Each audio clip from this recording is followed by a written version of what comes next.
Tawheed Halaqah. This is our 32nd Halaqah. It is the 5th of May 2025.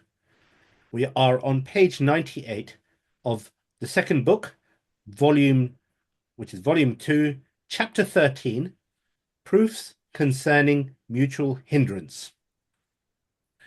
The proof underpinning that of al-Tamanu, mutual hindrance, is a key proof concerning the oneness of Allah. And there's a footnote here. So for a quick introduction to the topic of mutual inheritance, you can consult Sharh al-Qaid al-Nasafi by al-Daftadani, Daftadani or something. Okay. Daftadani. Okay. And it is based on his saying, "May his majesty be glorified and exalted." That's on the Tawheed, oneness of Allah. Mhm. Allah has never had a child, nor is there any God beside him. If there were, each God would have taken his creation aside and tried to overcome the others. May Allah be exalted above what they describe. The Imam Abu Abbas Ahmad ibn Taymiyyah said, not literally, but rather paraphrased and adapted from multiple references, if two eternals or two necessarily existents were supposed, and each of them became capable because of the other, this is impossible in the necessity of reason, because it necessitates the precedent circular cause. The first is not capable until the second makes him capable, and the second is not capable until the first makes him capable. Thus, none of them is capable, because Yeah. the fact that the capable is capable in himself precedes making others capable. So, who Mhm. is not capable in himself cannot make others capable, then the impossibility is twofold. So, imagine like they're both effectively growing. You can imagine like an Or embryo. you give a simple example, but this is many general capability. But example is that A creates B and B creates A. That's impossible because A has to be here to create B, Mm. but he cannot hear B until B creates him, and then you have a Mm. so-called impossible, and that's very clear circularity Mm. and internal contradiction. Chicken and the Nobody, egg, effectively. that's what's called vicious circularity. Mm. Yeah. Mm-hmm. First, the invalidity of the precedent's circular cause. Second, one who is not capable cannot make others capable. Hence, from what was mentioned earlier, we know the necessarily existent must be capable in himself, which means that his capability is essential. Therefore, his capability does not depend on anything other than himself, and it Yeah. should be completely and absolutely connected to all that over which he, the necessarily existent, has power. Otherwise, it would have been possible to complete it and add something to it. And this possibility contradicts the concept of the necessity of existence. Mm-hmm. We did discuss something like that before. Mm-hmm. Thus, if two capable beings were supposed, each one of them is completely capable in himself and independent of the other. Meaning, in short, if two gods were supposed, because who is truly a god is an existent whose capability is essential, he is completely capable in himself. The fa'il, doer, who has the complete freedom of will and choice, completely independent of anything other than himself, then being together in doing al-maf'ul, that which is done, is impossible in itself in accordance with pure reason and the consensus of the rational people. Because if one of them does this thing, it becomes necessary for him to be independent, which makes it impossible for him to have a partner, let alone there will be another independent doer. For this reason, it was known by the rational people, in accordance with pure reason, that it is impossible for two complete, impactful beings to come together on one impact. It is impossible for two complete causes to come together on one effect. And if it Let's was contradict thought, the concept. Let's contradict the concept of being a complete cause. Complete cause meaning a cause which does the result by itself completely. So the two complete causes work on the same thing, meaning neither of them is complete and complete at the same time. It's a contradiction. and if it was thought otherwise, then it is one cause expressed in different sentences, which creates the delusion that they are two causes, or that both of them are not complete. Thus, Yeah, each one of them is a part of a cause or an incomplete cause, and the complete cause exactly. is only the Exactly. result of their combination. Yeah. The basic by dependent. Yeah, they're codependent. They are not each one of them is complete in itself. It needs completing by someone, so it's not necessarily existing. Mhm. Well, this one, like most things in the universe, no really cause in the universe is doing an effect alone. Usually, it relies on other conditions and other things having an input. None of them is by itself purely and alone affecting something. There will be some cooperation with other things. So there's in the material universe, there's nothing which is a complete cause in itself. Most things is that maybe a dominant one, but it needs condition, needs, for example, boundary condition that will fulfill, which is outside himself, and so on. And all of that mean that all the causes we see in the physical world are really not complete, even if they appear at first sight, like the cause of death and so on, things like that. This is just a lacks in formulating things, but people know what it means. But if it comes to the deep issues, really of oneness of the creator and things like that, you have to go much deeper. You have to go such sophisticated analysis. Yeah. Mm-hmm. It also reminds us, when Ibrahim alayhi salam, Hadha Rabbi, and when the sun Yeah. set. We'll have a chapter with Ibrahim. It will come down. Don't worry. Complete chapter with Ibrahim. What's the nature of his argument and refuting some wrong claims and showing that Ibrahim is really maybe the first philosopher in human history and so on. Yeah. Refuting some misconception. It's an important chapter. So I think chapter number 6 in the original chaptering. I don't know which number they gave them in their chaptering. Okay. Carry on. Thus, each one is a part of a cause or an incomplete cause, and the complete cause is only the result of their combination. That Mm-hmm. is because if the two complete basic causes come together, it is not permissible to say the one ruling is proven in each one of them in the case of coming together as a matter of independence. That is because the basic cause, being independent in ruling, is to be proven without anything other than itself, then if it is said it was proven by this without anything other than it, and proven by that without anything other than it becomes a combination of two contradictions. It is as though it is said that it is the real meaning of the speech. It is proven and not proven by this, and proven and not proven by that. Mm-hmm. Thus, it is a combination of proving the ta'lil, assigning a basic cause in both of them and denying it for both of them. Mm-hmm. Here is the meaning of what is said, assigning a basic cause in each of them as a way of being independent denies proving it in one of them, and that which proving it results in denying it is invalid because it is contradictory in itself. I'm not going to pretend to understand the way that's Just formulated. just finish it out. Finish it. Do words, make a drawing, things like that. Put A, B, and things like that. Yeah, Okay, it's this is usually still the Ibn condones Taymiyyah value. text, yeah? Hmm? This is still Ibn Taymiyyah, yeah? Yeah, it's still essentially even Taymiyyah's wording. Yeah. Mm-hmm. If that is the case, then if two gods were supposed, it becomes impossible for each one of them to be independent in doing one specific thing. But rather, if one of them does something, the other will do something else. And this is the verification of Allah, what of Allah, the Almighty said, if there were, each god would have taken his creation aside. Mm-hmm. Also, if they are capable, then if it was possible for one of them to do something without the other, then it is possible for him to want the opposite of what the other wants. Hence, mutual hindrance is necessary in this case, because if the two intentions exist, it becomes necessary that two opposites unite, and in case the intention of one of them does not exist, the matter is not achieved. It necessitates the powerlessness of both of them. In addition to that, it becomes necessary for the locus to be free from one of the two opposed contraries that the body cannot be without.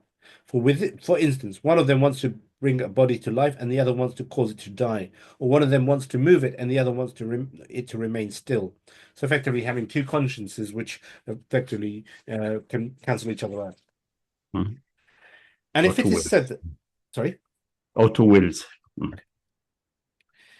if it is said that neither of them can perform an action without the other, then it is necessary for them to agree on the action. Hence we say this contains several meanings.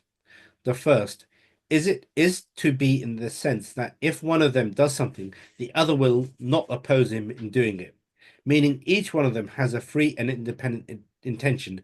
Neither of them was capable unless the other empowered him and did not oppose him. And this requires that neither of them is capable in himself, Yeah. which is impossible, as stated It's earlier. not a complete cause, yeah. Or complete illah, yeah. The second is that their wills are identical, which is obviously impossible, even more than the impossibility of two independent essences, except for a matter other than themselves forced that upon them.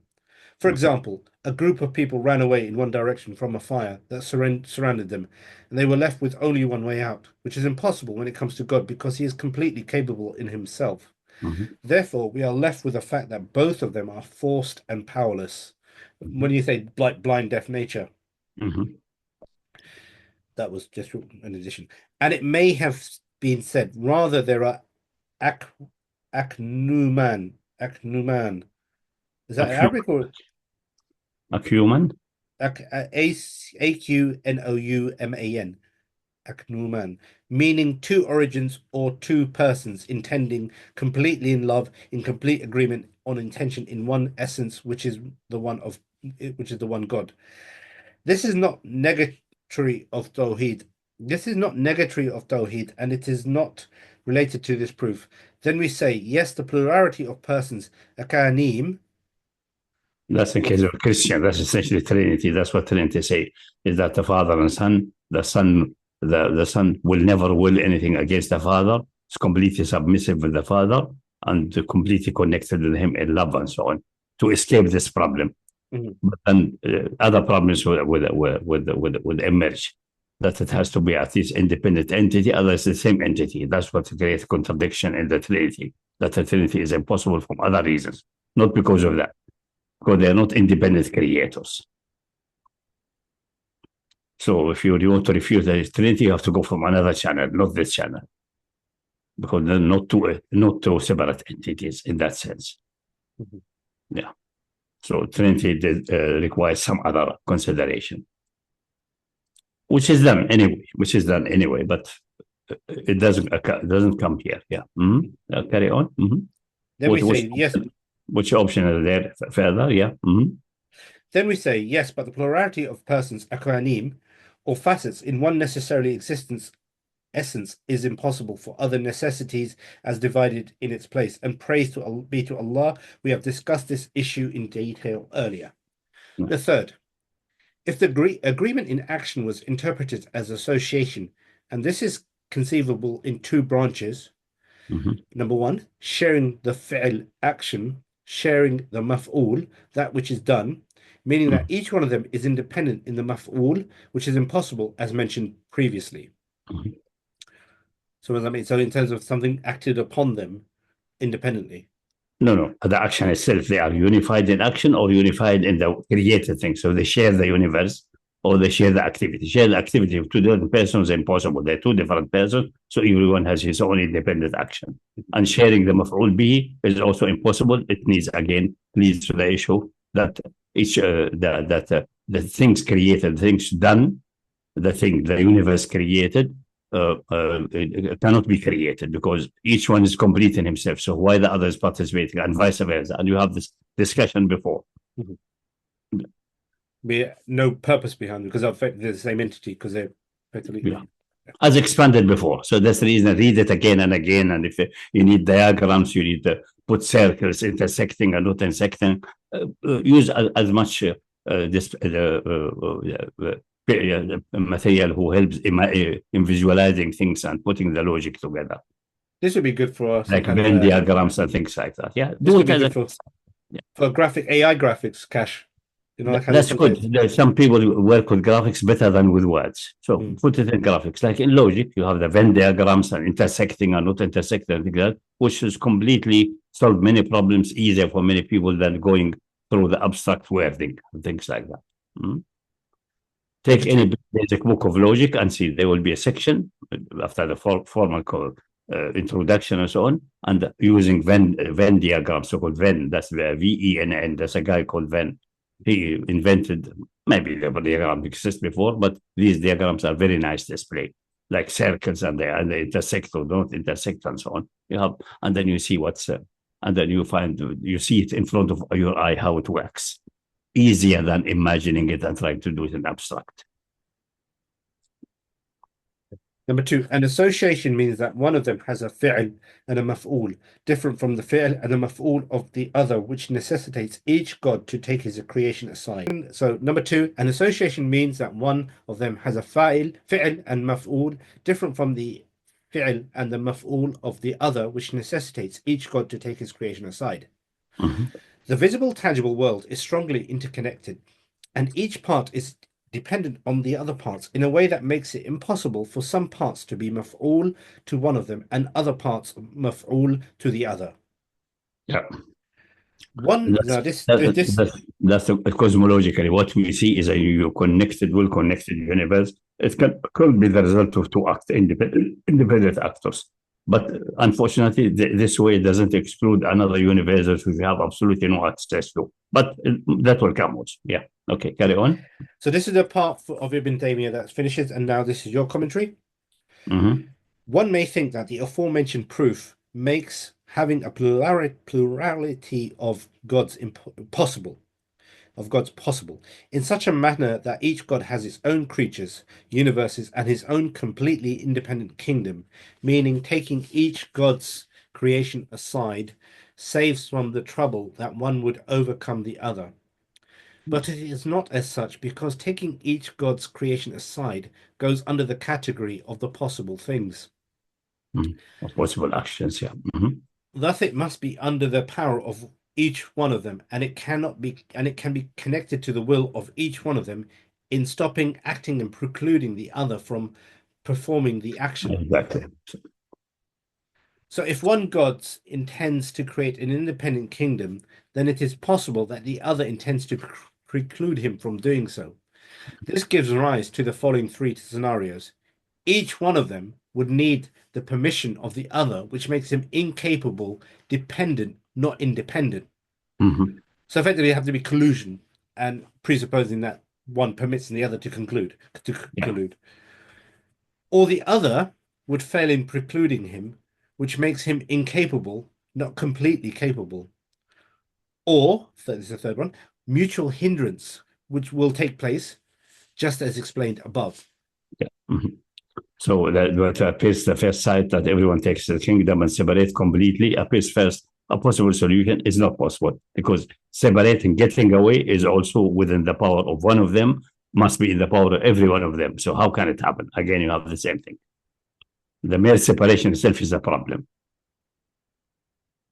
One cannot say that they should agree, because it was literally proved invalid above when we said that neither of them can perform an action without the other. Then it is necessary for them to agree on the action, with its three meanings discussed in detail above. The first, the second, and the third, with its first branch. As for the second branch, it is not mentioned here at all. Therefore, it becomes necessary that if two gods were supposed, each one of them takes his creation aside, and it is also an absolute rational necessity at the same time that they dominate one another, as Allah says, may His Majesty be glorified, said, Allah has never had a child, nor is there any god beside him. If there were, each god would have taken his creation aside and tried to overcome the others. May Allah be exalted above what they describe. And that's 2391. He said, and tried to overcome. One will try to dominate the other one. They have to dominate. One have to dominate the other, and the other have to dominate one. So one will be trying to dominate above the other, and the one to dominate over him. It's impossible to have both happening. That's so this is obviously linguistic. So he's saying he did not say meaning become dominant, become above the other one. But that's not possible. He did not say or try to overcome. Yeah, both. This will happen and this will happen, and neither is possible anyway. But for everyone, even the simplest minded person, he gives the two options, which both are impossibility. So a simple man can visualize it like everyone separated the university. Look at the universe; it's well connected. It can't be separated by different gods. And then, but that's impossible even in the separation. And by necessity, one have to dominate the other. They cannot be, no one will accept the other one to be equal to him. If we want to dominate the other one, if they try to dominate each other, they will paralyze each other. Nothing will be created. Thus, taking each God's creation aside, because the first one is maf'ul, is different from the others maf'ul, and dominating one another because being capable necessitates that each one of them is capable and not in need of the other, and he can act without him. Mhm. Accordingly, it becomes impossible for them to do something whether they agree on it, because it is impossible for an action to come out from two doers, or they do not agree because it necessitates mutual hindrance. Yeah. So it is necessary that one of them is capable and the other is not. Thus, the capable reigns supreme over the other and overcomes him, as Allah the Almighty said, and they would have tried to dominate one another. So even if each God takes his creation, it is inevitable that they overcome each other. Yeah. The earlier extensive quote from Ibn Taymiyyah was revised in part, especially by replacing the word Rabb with that of Ilah. Yeah, which this was is the major blunder of Ibn Taymiyyah. He made a catastrophic blunder. In all the discussion, in his writing, he used Rabb instead of Ilah, according to his fallacy of definition of Rabb and Ilah, which will be more expanded later. And the Quran says clearly Ilah. But you see how sometimes misconception you start with blind you. He sees the ayah says Ilah and he say Rabb. If two Rabbs, if the Rabb, all of these in the word God there is replaced by Lord in Ibn Taymiyyah. This means he's blinded. He doesn't see what's really the ayah says, because the ayah will refute his definition of Uluhiyyah and Rububiyyah blatantly and destroy it, or he's trying to correct Allah, which is clear kufr. I don't think it's the second one, but it's just being blinded. He reads and doesn't read. He looks and doesn't see. He reads with closed eyes. You see the point? Because you will never achieve precision more than the Quran. No way. If it's a revelation. If it's not revelation, then the whole discussion is empty. We don't need to waste time in it. But if it's a revelation, it's impossible. So you cannot correct Allah and say, substitute every Rabb, two Rabbs, one Rabb above the other one, and so on. That's exactly what he said with the word Rabb. Because he's stubbornly claiming Rabb, meaning the one who creates and so on. And the Quran says the Ilah is the one who creates. ذهب كل إله بما خلق. This is enough to refute this triplet division and Uluhiyyah and Rububiyyah completely annihilate. But it's a bit deep. So we did not rely on that only. We have tons of other things to show that he's just, in this point, he has completely blind and he's have made a catastrophic error. If it is done deliberately, it's clear kufr. No doubt about that. But sometimes you get blinded. You see something in front of you, you don't see how it looks like, because you have already fixed the idea. And this comes from the disease, which is called, you don't take the Quran as imam. You don't let the Quran lead you. You try to lead the Quran. And this is a catastrophe. Exactly like we discussed Qadr many times, when the ayah says clearly, will the people will be left alone without testing? Allah will test them, so Allah will know. لا يعلمن الله who is the sincere believer and who the munafiq. Meaning it is not known yet. It has to materialize to be known. And it materialized by Allah permitting it to happen in the universe. Then when it happens, it is then known. Before that, it's impossible to know, because depending upon the free will of the creation. And they say, no, this means that's what Allah already knew before materializes. Make a stinky ta'wil, which bring jabr, or fatalism, bring all this mess. Because they have a fixed idea, no, it must be known somehow in Azal and all these things, based on just an imaginary claim of fallacy. Instead of saying the Quran says something, let us follow the Quran, see, then what will guide us that what we originally assumed is a fallacy, which is a fallacy, proven mathematically to be a fallacy about time and the beginning of time, all of these things. But they don't give the leadership to the Quran.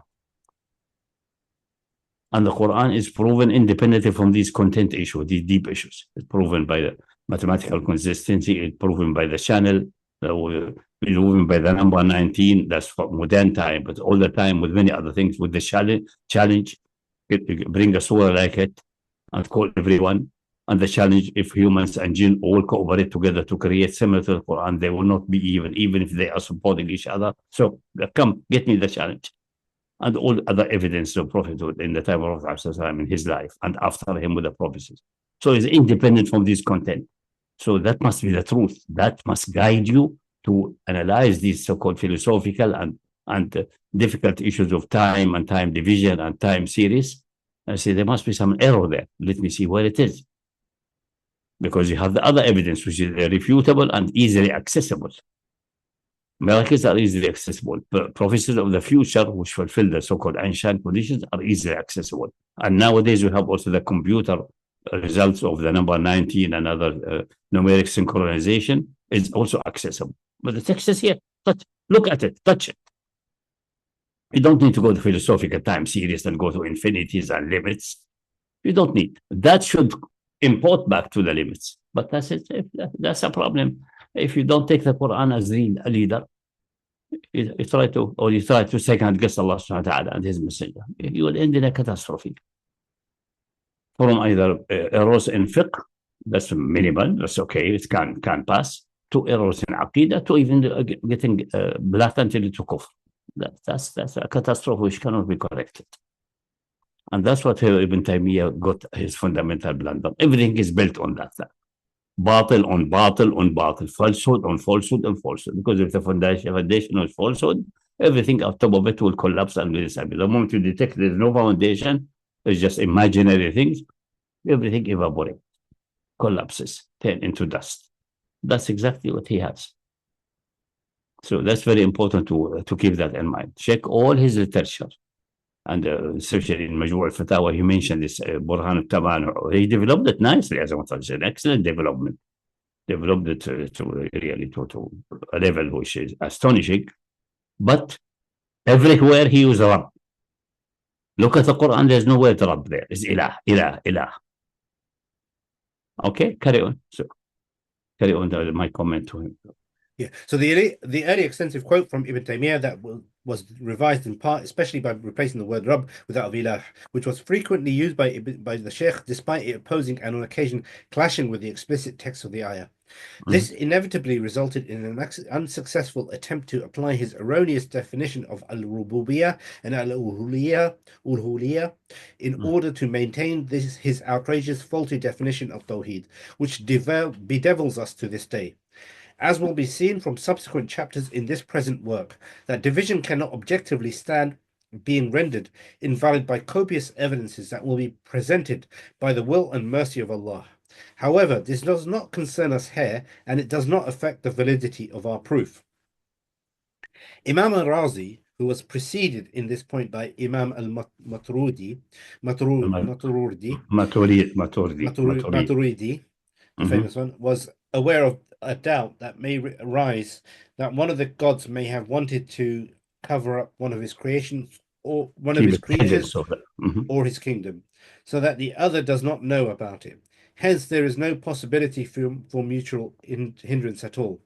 His Imam al-Razi response to this point is the one God who is capable of covering up his kingdom is all-powerful, all-knowing, and the other is incapable. And if their capabilities to act, cognize, and knowledge become equal, mutual hindrance becomes inevitably a necessity.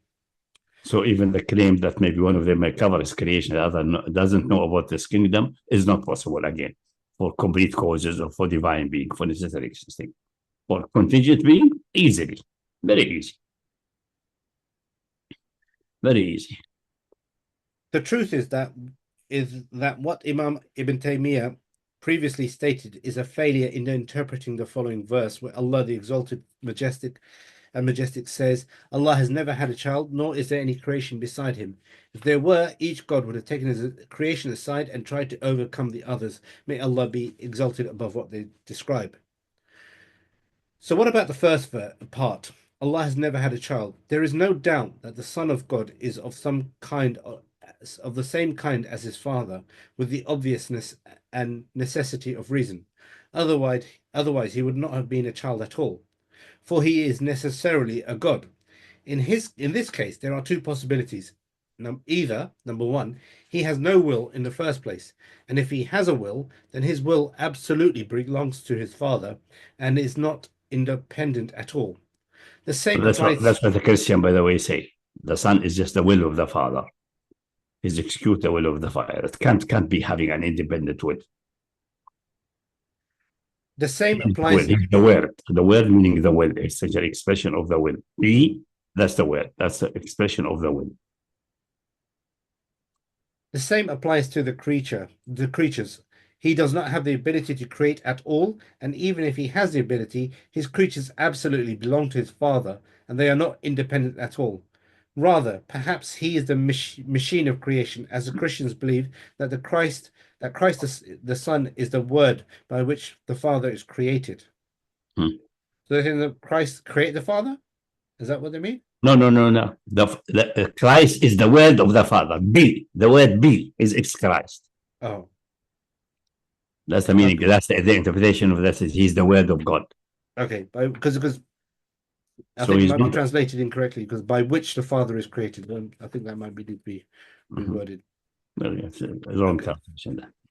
Therefore, this kind of Son has the ultimate goal of submission to his Father and the ultimate goal of intimacy, love, and mutual harmony with his Father, so that he cannot have an independent influence on creatures at all, by which he can prove his existence, and there is no possibility for mutual hindrance as an evidence of his non-existence. The impossibility of the existence of this type has already been demonstrated, but if we estimate the impossible for the sake of the argument, then there is nothing left but the true report of his existence. Here is true report from the loving Father who was slandered, denied the existence of such an alleged beloved son in the first place. Not sure so Allah says here, Allah has no son. Get the news. You claim it has a genuine son of divine nature is not true. And there is no other deity. So we have now complete definition of all possible deities. There are, like, let us call it deity by touching and so on for the idols, but we discussed the later of the idols. This is secondary, but fundamental deity is like that.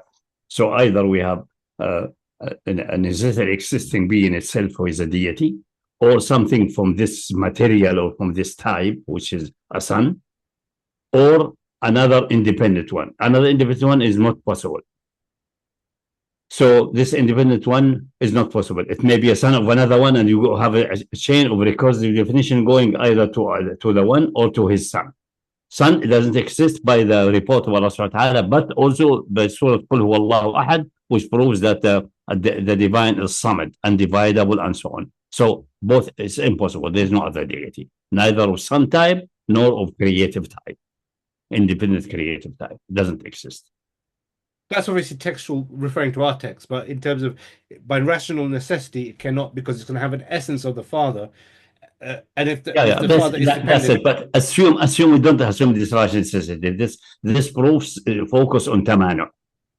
The one who cannot be excluded. Tamanu is a son who is completely submissive to his father and an offspring. Completely, it's just even the tool of creation. He has no will relative to the father. It's completely submissive to the father.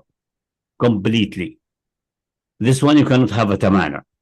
But you have them sharing the essence which does not exist, which is impossible. What is Tamanu?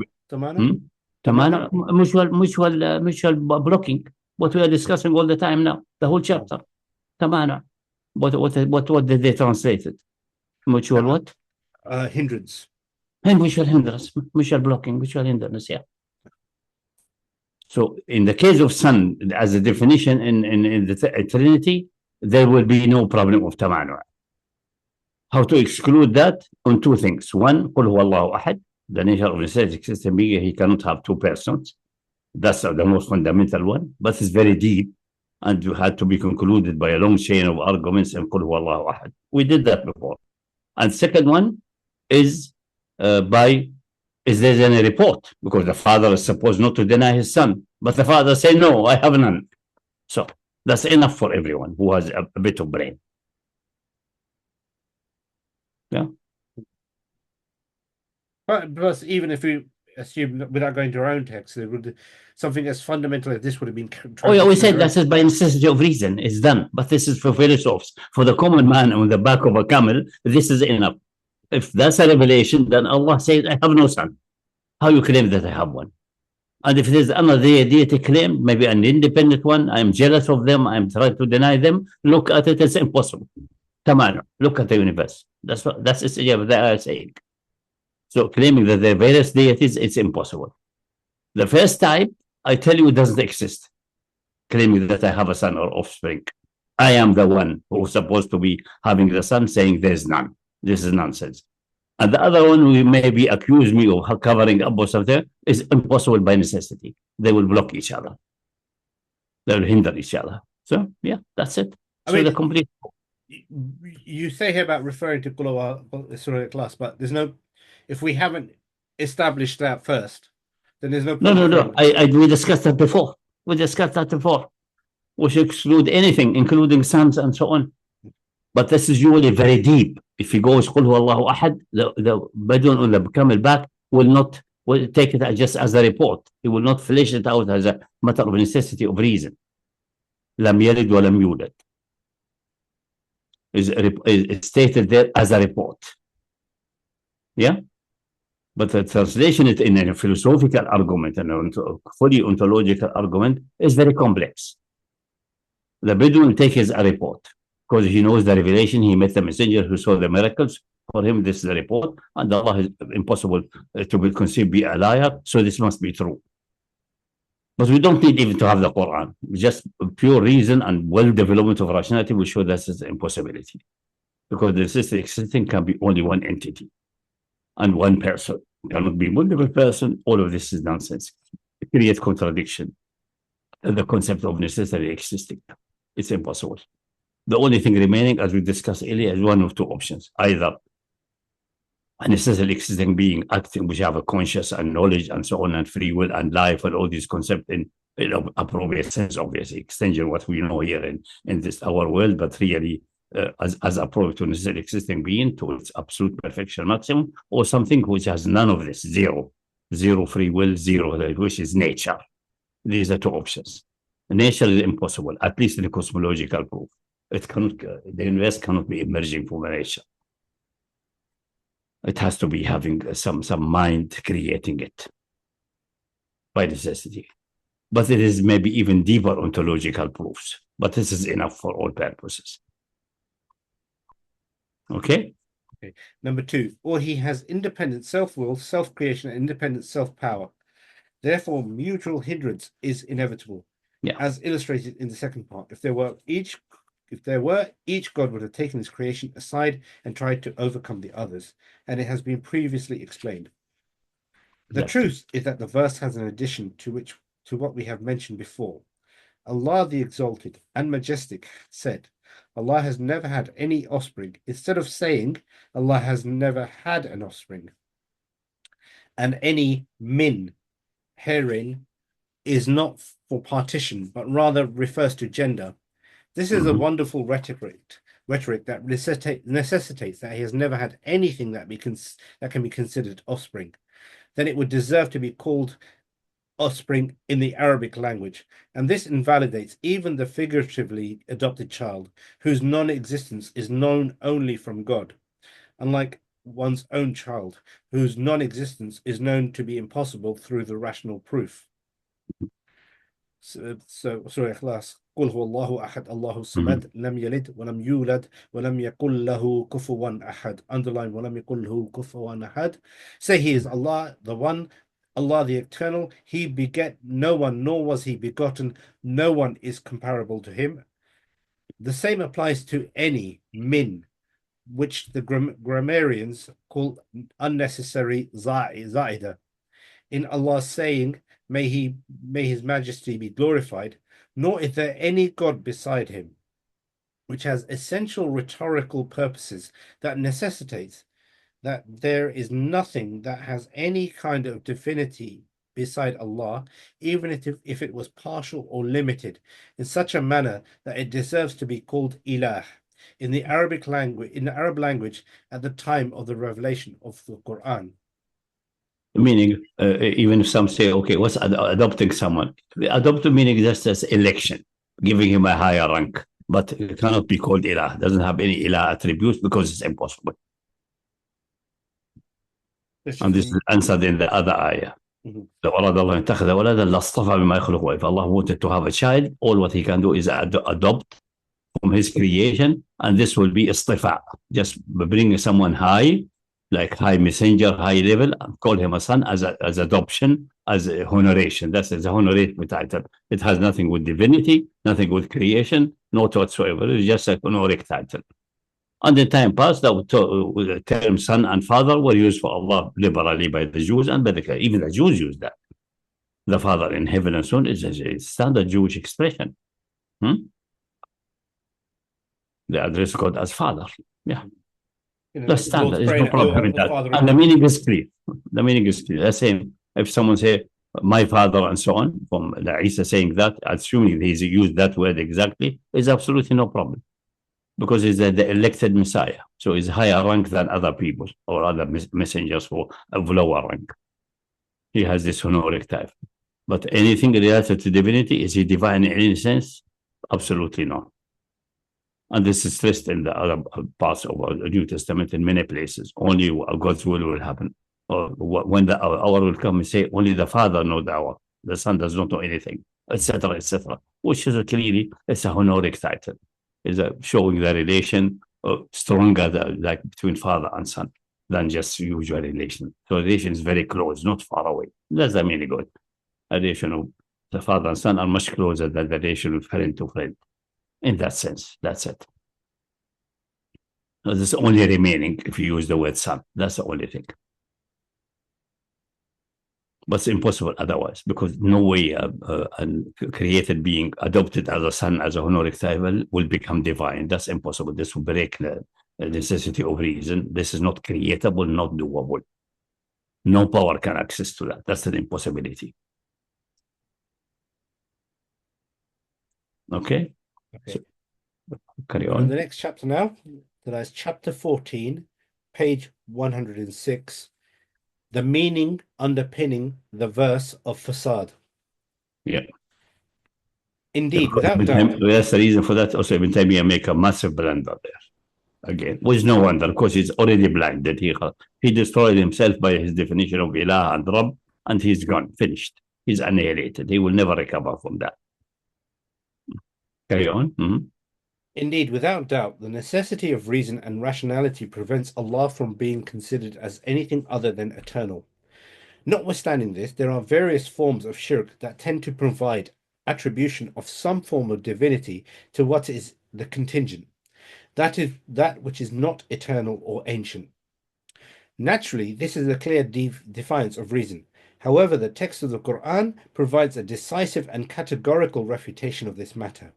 These arguments are presented in the verse of Fasad, which is outlined in the following verses, where He, the Exalted and Majestic, says, everyone in the heavens and the earth belongs to Him, and those that are with Him are neither too proud to worship Him, nor do they grow weary. They glorify Him tirelessly night and day.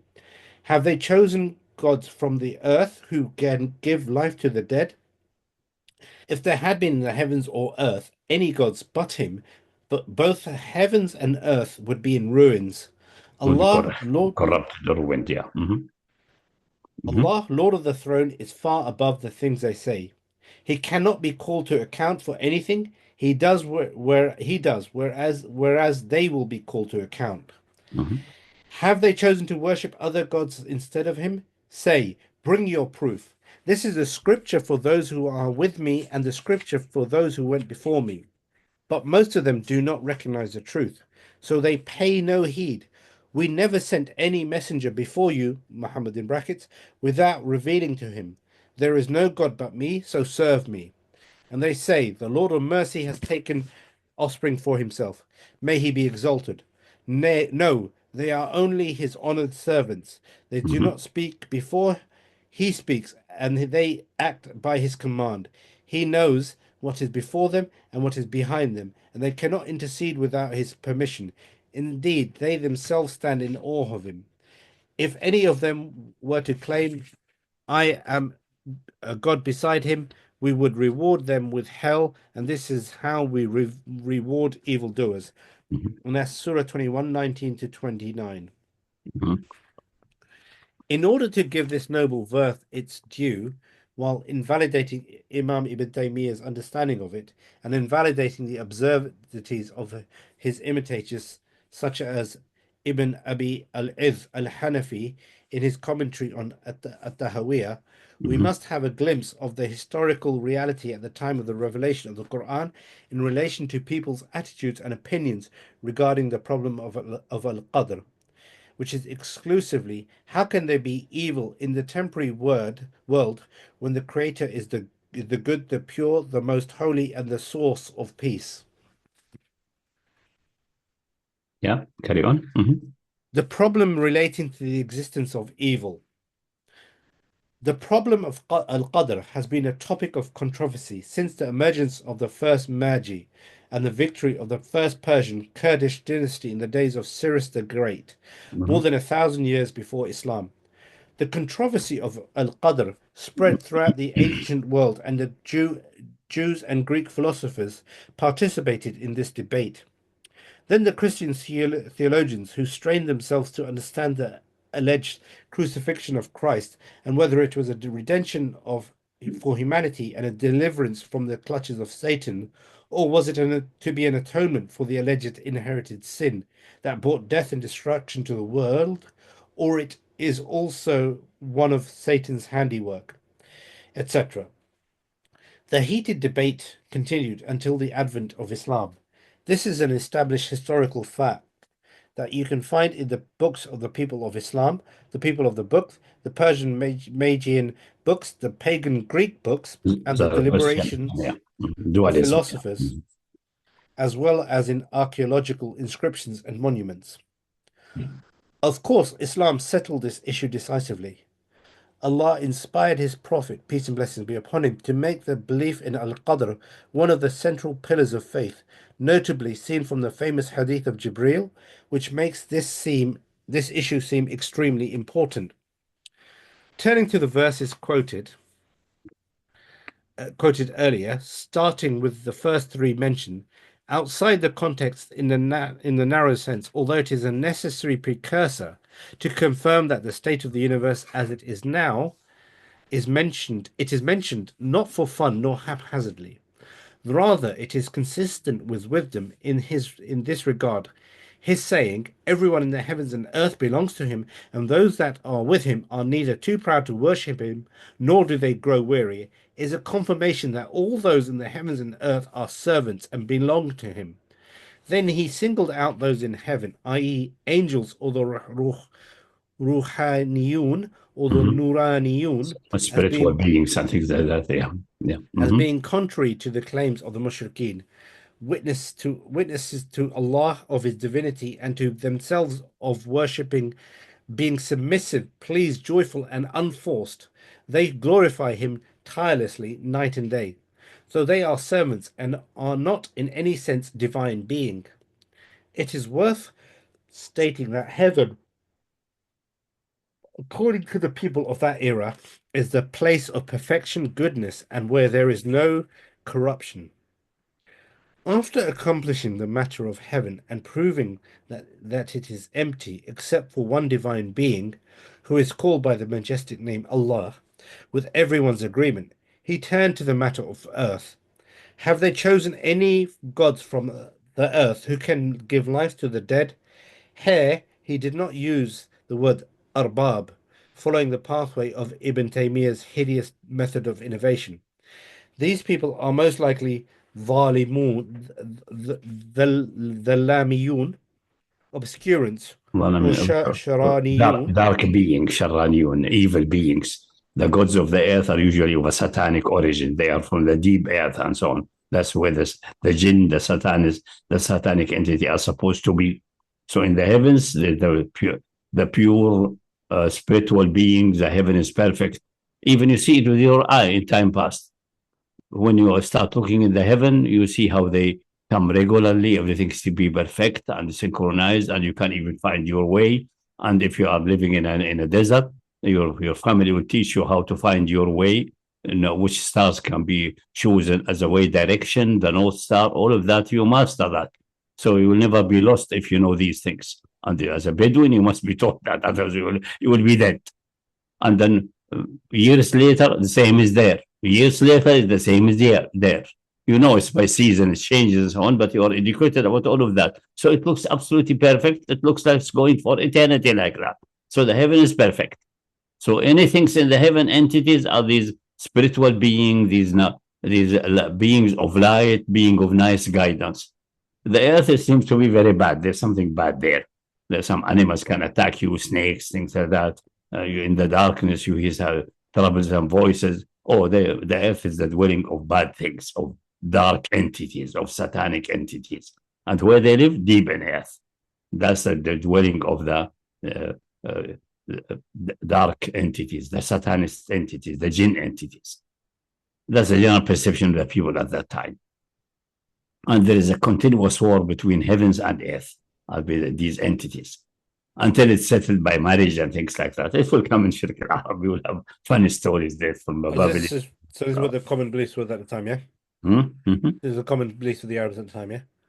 Common what? Beliefs of the Arabs at the time, yeah? Yeah, not only the Arabs, everywhere. Everywhere. Even the Hindus, do you think if these gods and so on, everyone has a star. They are located in the stars. And the evil entities and so on, they are on earth or under the soil, deep in earth. That's a general perception of the people in ancient time, and still remaining in some mushrikeen direction. Also, Greek, was it Hades? Hades was the god of the underground. Yeah, all of that. Yeah, the underground. Zeus was where is the hellfire is there, everything is there. Yeah. So these people are most likely the Dalamiyun, obscurantists, or Sharaniyun, so to speak, and must be of the kind of jinn and devils. Perhaps the supposed sixth earthly gods of Hussein al-Khudai, father of Imran bin Hussein, are in this category. I'm not sure what that reference to. That's the famous hadith. Hussein was asked, the Prophet asked him, how many gods you worship? Say, I worship 7. 1 in heaven and 6 on earth.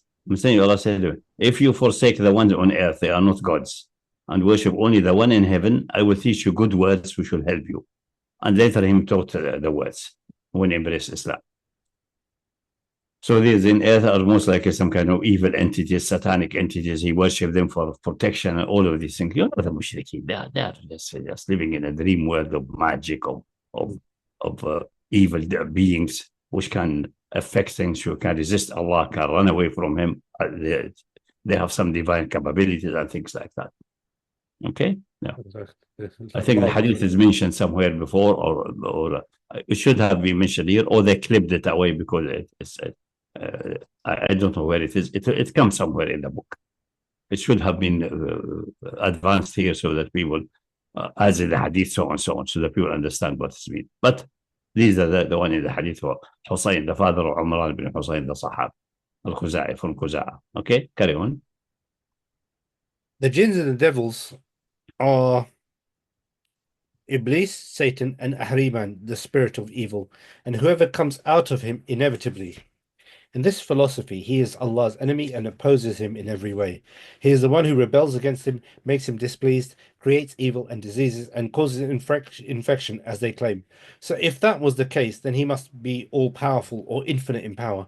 Otherwise, he would not be able to defeat Allah in big or small matters at all, because the final compared to the infinite is nothing, or zero, if you speak in the language of mathematics.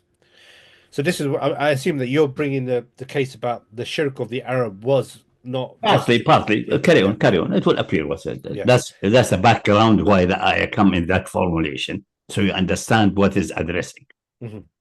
So after saying what is in heaven is only one divine being, the rest are slaves and submissive and obedient and so on, is not as you think, sons and daughters. But on earth, what's the problem? All of these, okay, you claim there's deity. Did they create anything? Did they revive the dead? Obviously they cannot. So they cannot be divine being. So your solution for the issue of evil is a wrong solution. Find the solution elsewhere in the proper theory of Qadar, okay? And the universe as a testing ground and all these things. Continuing in that vein, and according to that philosophical view that Iblis, Satan the accursed is either of the following. Firstly, ancient and eternal, which makes it impossible for universes to exist at all, as proven by the verse of mutual hindrance category is not as proven by the verse of mutual category. Sorry, as proven by the verse of mutual hindrance category is not what is meant here. Second, if it occurred after the creation of the heavens and the earth in the first place, in a precise and perfect way, as is the saying of the dualistic Magians. Mhm. So it's just Zaradishtian, yeah. Majus or Zaradishtian, yeah. Okay, so just got to read the footnote. Here in the Arabic text, the professor cites one of the legends that such people held in a mocking fashion. He remarks they say that when God finished creating, he looked at what he created and admired it, then thought deeply, is there anyone who can compete with my kingdom and spread corruption in this firmly fixed universe? The malicious idea turned into a willful devil, pure and absolute, whose existence has no meaning but to spoil God's affairs and contend with him over his creation. So you mentioned in various halakas before that Yeah. this is how they try to address it by saying that it was a They prefer to put in manifestation. a footnote and so on. It should have been the main body. It will make the people a little bit laugh at least or smile. But that's what they, and such ideas are not only, for example, Athena, the goddess Athena, Pallas Athena, or what's her name, or Diana, that's another name here, the Roman name of her. She's supposed to be the idea in the mind of Zeus and jumped out as a being. Now, obviously, how can it jump out without the will? In the case of Athena, is a little bit maybe her father decided she is so nice, I should let her get out as a being. But what's about an evil entity coming out? Is that with the permission of the divine being, the eternal one, meaning he is intrinsically evil, so he didn't solve the problem of evil, or it's against his will. How can something emerge without come into existence without the will of the creator? It's impossible, and so on. Many impossibilities.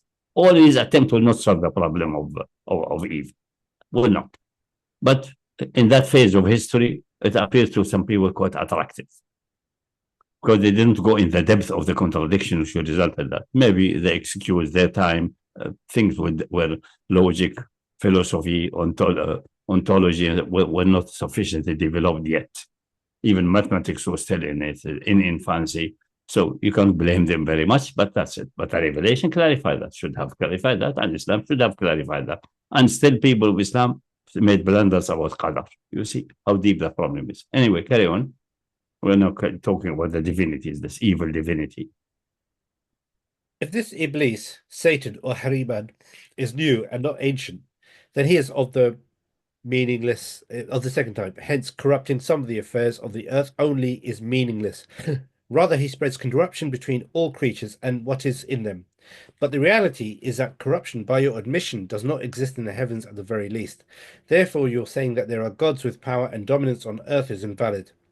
Besides, it was proven that what you call evil in the world, regardless of whether it is truly evil or merely a deficient human assessment of the order of the universe, is with Allah's knowledge, design, creation, and cosmic permission and necessity. Allah's Allah necessity. And you do not have the right to ask Allah, why did he create the world like this? This is because the verse states he cannot be called to account for anything he does, whereas they will be called to You see, account. that's how the ayah stream, how it goes. Okay. He, the blessed and exalted, is the ultimate truth and ultimate knowledge. So calling him to account or criticizing him leads to the destruction of reason. There is no longer reason or madness, and there is no difference between speaking and remaining silent, nor calling to account or being submissive. We have discussed this issue in detail in the present work with the bespoke chapter on Al-Qadr. The rest of the verses are rich. Praise be to Allah without explanation, but we note the denial of the existence of a child once again from Allah at all. And they say the Lord of mercy has taken offspring for himself. May he be exalted. No, they are only his honored servants. At the same time, it validates the idea that angels or any of the prophets like like Jesus, being, for example, a son of Allah at all. And this is verse 21, Surah 21, 26, 28. They are only his honored servants. They do not speak before he speaks, and they act by his command. He knows what is before them and what is behind them, and they cannot intercede without his permission. Indeed, they themselves stand in awe of him. If we assume, for the sake of the argument, that among them there are some who claim that he is a god besides Allah, by any consideration whatsoever, as Iblis did, for example, hence he is a liar, a fabricator, and a wrongdoer. His final return is to Allah's condemnation and hellfire. If any of them were to claim, I am a god beside him, we would reward them with hell. This is how we reward evildoers.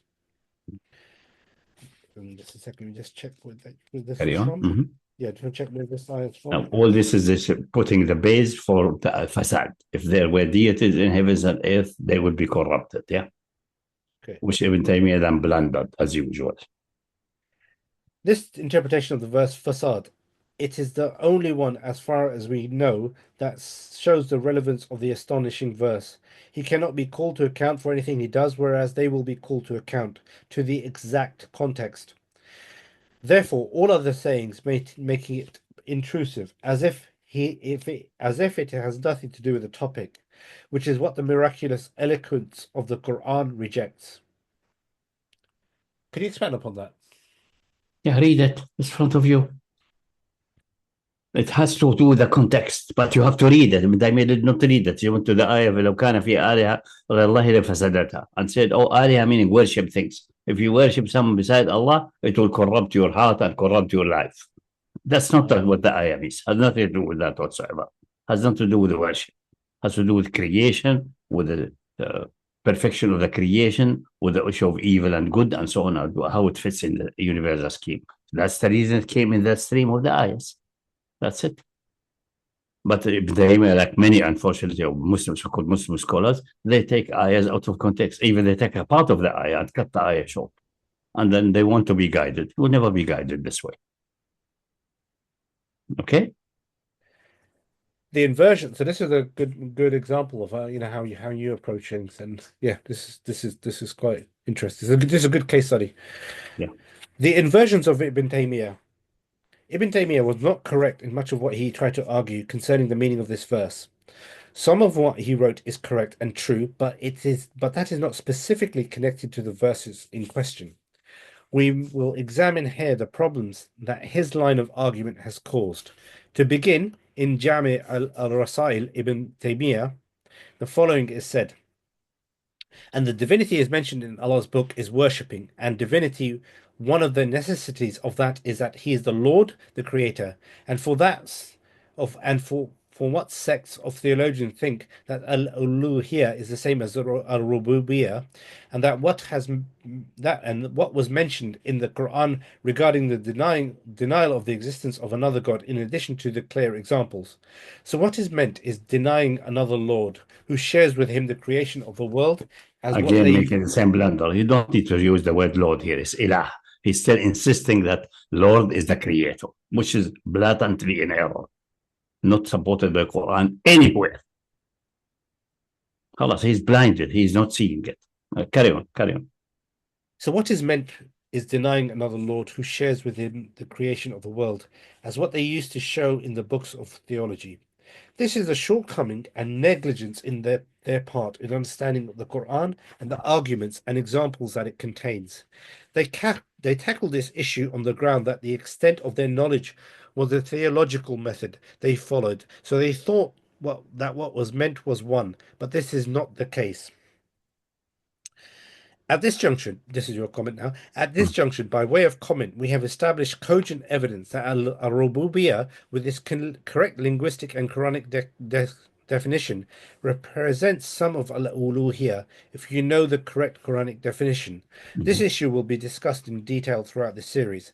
As for what Ibn Taymiyyah called al-Uluhiyyah, the real name is Ubudiyya has nothing to do with Ilah and so on. Something else. Worship, being worthy of worship, is completely different issue, which needs to be clarified and connected to Uluhiyyah and Rububiyyah probably. And he doesn't do that. He identifies Uluhiyyah with Ubudiyya. That's it. That's a catastrophe. Ibn Taymiyyah's actions is a distortion of the facts, a dangerous falsification of the rhetoric from its proper meaning, and the opposition against Allah's verses. It is, in fact, one of the statements of disbelief. Then he said, rather, the Quran denies that one should worship anyone other than Allah or take him as a God and love him and submit to him with love and You submission see, now towards come him. love and submission and so on, which ayah does not talk about that. He claim the fasad there is the fasad happening if you worship another deity. Your life will be corrupted, you will be confused, things like that. That's true, but that's not the fasad meant in the ayah. Because if there were another deity, لو كان فيهما آلهة إلا الله لفسدتا, about heavens and earth. What has to do with worship or not worship? Nothing. It will be corrupted, meaning they will fall apart, they will be destroyed. Exactly like because of Tamanu. Because if there's another deity, they will not be well organized and tuned as we see it now. It's almost like he's made a tafsir and then made it into a qati. No, it's not even tafsir. It's wrong because he took the ayah out of the context. It's not tafsir. That will not be never a tafsir. Will never get you anywhere. Such a nonsense. That's it. That's not tafsir. That's cutting the Quran into pieces. That's the first step of being misguided. Taking the Quran azim. You take an ayah and leave the other one, especially if they are in context in the same vein. And the ayahs are in a sequence after one. If they go the ayahs before that, it's another topic completely. And after that, it's another topic completely. So that's the context. And you have to understand how this fits together. That's not the way most Muslims Quran time past works, unfortunately. Very unfortunate. That's not the way it has been working with them. Very unfortunate. Except very few and not everywhere in certain exceptional situation. No.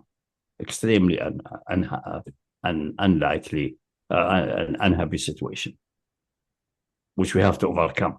We have to go back to level 0 and start from there. Okay. The big job. Okay. Just carrying on with it, just going to repeat the thing and finish it off. Rather, the Quran denies that one should worship other than Allah or take him as a God and That's love him. Ibn Taymiyyah's blabbery. It has nothing to worship. No mention of worship there. No mention of corruption of the heart of the society or life because of worshipping or non-worshipping.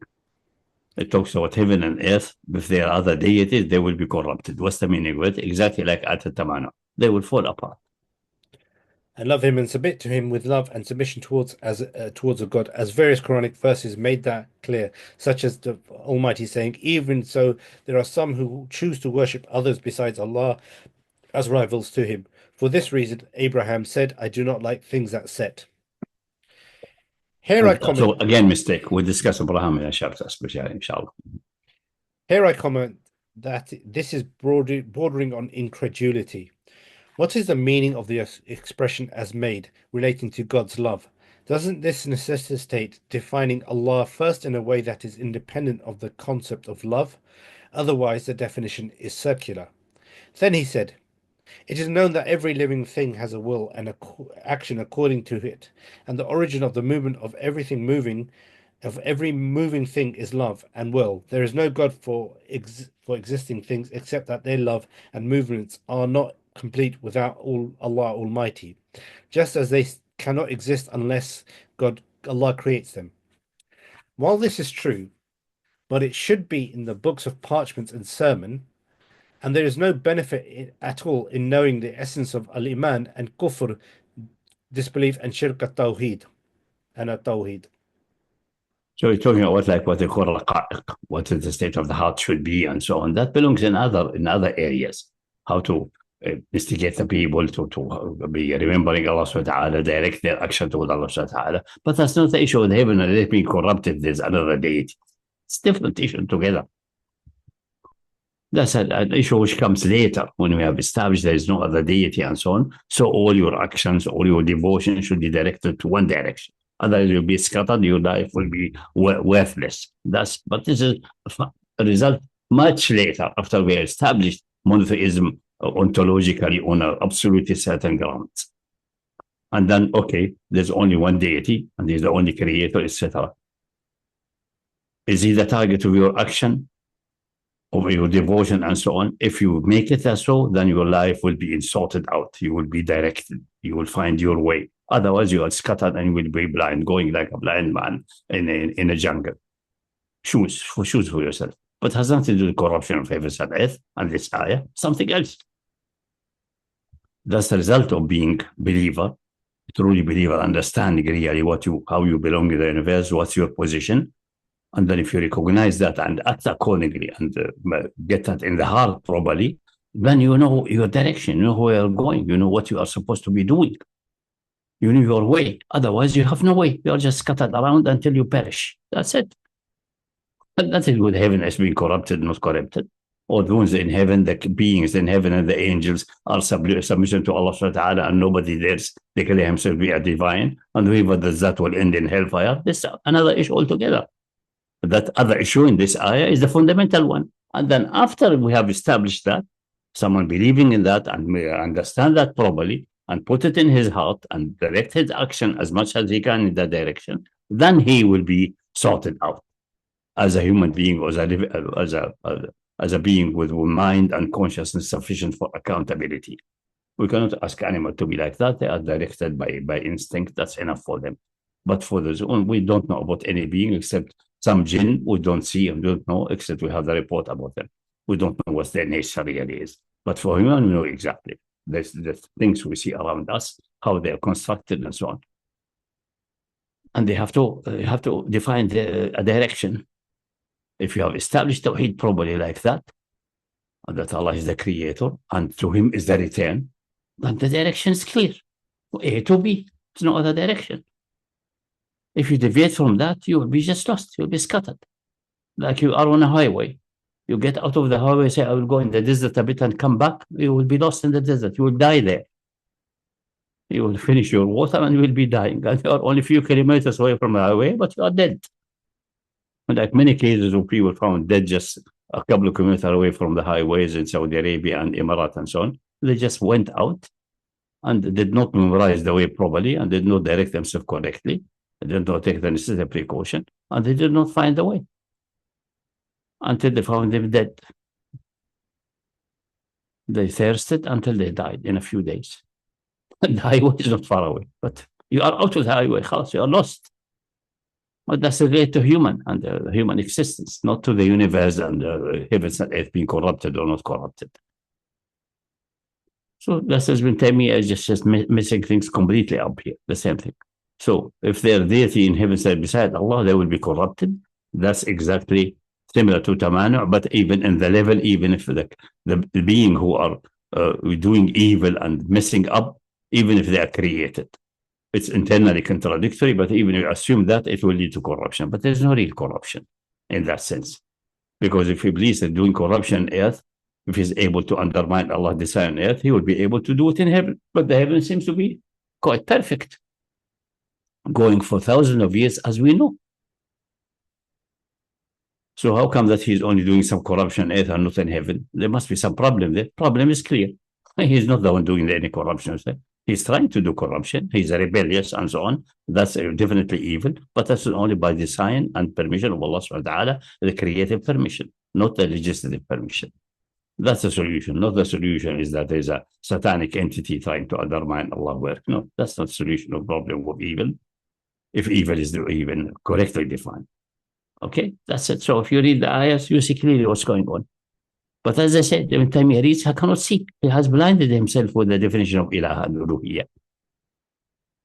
And he is squeezed at the beginning. He's saying that uluhiyyah and rububiyyah are equivalent here. In some, he's said uluhiyyah and rububiyyah are equivalent in some context. Another context, they are not equivalent. That's not true. They're never equivalent in that sense. The relation can be studied properly if you scan all the Quran properly and put things in the right place. Okay, carry on. Okay. And for this reason, the Almighty said, this is Ibn Taymiyyah, if there had been in the heavens or earth any gods beside him, gods but him, both heaven and the earth would be in ruins, corrupted. And he did not say they would have surely disappeared, since he is capable of keeping them in the direction of corruption. But it is impossible for it to be good unless Allah is worshipped alone with no partner. For the righteousness of the living is only the righteousness of his intention and desire, and the righteousness of actions and movements is the righteousness of his will and intentions.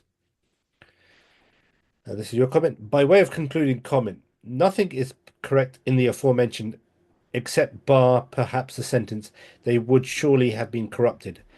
And he did not say they would have surely disappeared. Although it is more accurate to say they would have surely been corrupted. He did not say they would have surely remained non-existent, and they would not have, and they would not have existed in the first place. The rest is just mere rhetoric, in which there is some truth, but it is nothing to do with the verse in any way whatsoever, Yeah. as we explained above. And Ibn Abi al-Iz al-Hanafi, in his commentary on al-Tahawiyah, did not Because break he's influenced by Ibn Taymiyyah. So he's a essentially a Taymawi, Salafi Taymawi. So what he says is similar to Ibn Taymiyyah. Yeah, what he says, yeah. Carry on. as in his commentary on al-Tahawiyah, did not break a new ground, rather repeated Ibn Taymiyyah's words in essence like a parrot. There is no doubt that the one who worships other than Allah, if it is truly worshipping, and preceded by the belief in some form of al-Uluhiyyah, including al-Rububiyyah, as will be discussed in detail, Allah willing, in the following chapters, in other than Allah indicates the corruption of the mind of this person, his dumbness and deviation of his intellect. This results in accordance with the established laws of Allah, the stable order of the universe and Allah's creation, His design and His universe, in His universal permission, in corruption of the conditions of the mushrikeen, and perhaps the emergence of relative corruption on land and sea as a result of what people's hands have done. That's maybe fine, but the question, how the heavens are they corrupted then by that? Look at the ayah, it's clear. لو كان فيهما heavens and earth عليها إلى الله لفسدتها. So in earth, maybe, yeah, human disobedience, shirk, and so on will cause corruption on land and sea, but not in heavens. Humans have no access to heavens, do anything there. Maximum, they have some maybe flights into the moon or Mars and so on to detect few things and barely doing anything which can cause any corruption. Just some scientific research. Barely any corruption can be done there. Almost nothing. And that's only recently. And it's not a standard situation of humanity since beginning. And even not a standard in the future. There is no evidence that in the future all humans will be going to the stars and so on. All evidence says that will not be possible. Maybe few one, especially build spaceships and so on. It takes millennia to have some people going somewhere else. That's it. So why mention the heavens there? The people do not read, or they read and they don't understand. They read with closed eyes and read out of context. But even with context, لو كان فيهما, what is فيهما? What these dual heavens and earth? He talks about heaven and earth, the ayahs before. So فيهما, in them, in the two. What is the two mentioned there? Earth and heaven. That's it. Then they would be corrupted. فسدتا, also dual. Where in Arabic we have dual and plural. Dual. They will be corrupted. So okay, earth maybe can be corrupted by humans. Although corruption is minimal compared to the perfection of the earth and the well balance. It's minimal, but okay. Assume it's okay. But what's about heavens? Are the movements to the stars changing because of human activity? It's just you get blinded if you don't read properly. And the problem is reading properly is not enough. You have to read in context and you have to read with the intention. I am giving up directing the Quran. Let the Quran direct me. Make the assumption it's the divine revelation. Let that guide me. See where it gets me. And if you wish, make the assumption is an invention by Muhammad. Let me where it guides me. It will guide you into contradiction. It's not possible for this man to have invented this one. So back again, it's the divine revelation. So let that guide me. I will not guide it. It guides me. Then you will see things clear. Everything is straightforward and simple. That's it. Straightforward. Neither Ibn Taymiyyah nor Ibn Aziz al-Hanafi is muqallid. He following Taymiyyah, blubbering like a parrot, really, essentially. And he mentioned that the corruption has become apparent on land and sea because of human misactivity. Truly, It started being visible in time past and then increased with time more and more with the contamination of the environment and so on because of human activity and misbehavior and not depositing and getting rid of rubbish correctly and all of these things and taking liberty in things which they should not have taken liberty, etc., etc., etc., etc. Yeah, that's okay. That's all in the earth. What has that to do with the heavens? The ayah does not talk about earth alone. And most part of the ayahs before that talk about heavens and those in heavens. The Ruhaniyun, the spiritual being there, the light being, the angelic being, and stressing they are not divine, they're completely submissive. They're completely under divine order. They're completely fearful of any disobedience. It's pure perfection there. According to human perception, it's pure perfection. And we know it's not pure perfection in that sense. Because still a created being with the weaknesses in the creation, which is necessity and so on. But independent of that, relative that you see in the earth, it seems to be the stars going the same. At the same time in the year, we know where's the North Star is always to the north with a small but very minimal variation, which is not sufficient to cause any problem with navigation, etc., etc., etc. And that's repeated over millennia and hundreds of years without much of any difference, of any relevant difference. And we can use it for navigation. So it seems to be perfect. So where is the relation that to worship on earth and someone making shirk? That's a problem. The problem started really by the fundamental problem of not taking the Quran as Imam, and also the fundamental problem of cutting things out of their context and twisting words out of their meaning and ignoring what you see in front of you. Ibn Abil Izz al-Hanafi is talking nicely about the earth, maybe, more or less. But the ayah is not talking about the earth at all. So where the heaven is gone. Which corruption we have in heaven because some humans are worshipping idols. Where is it? Start going up and down differently? No. Clearly not. So there's absurdity there. But the people, they just got stuck.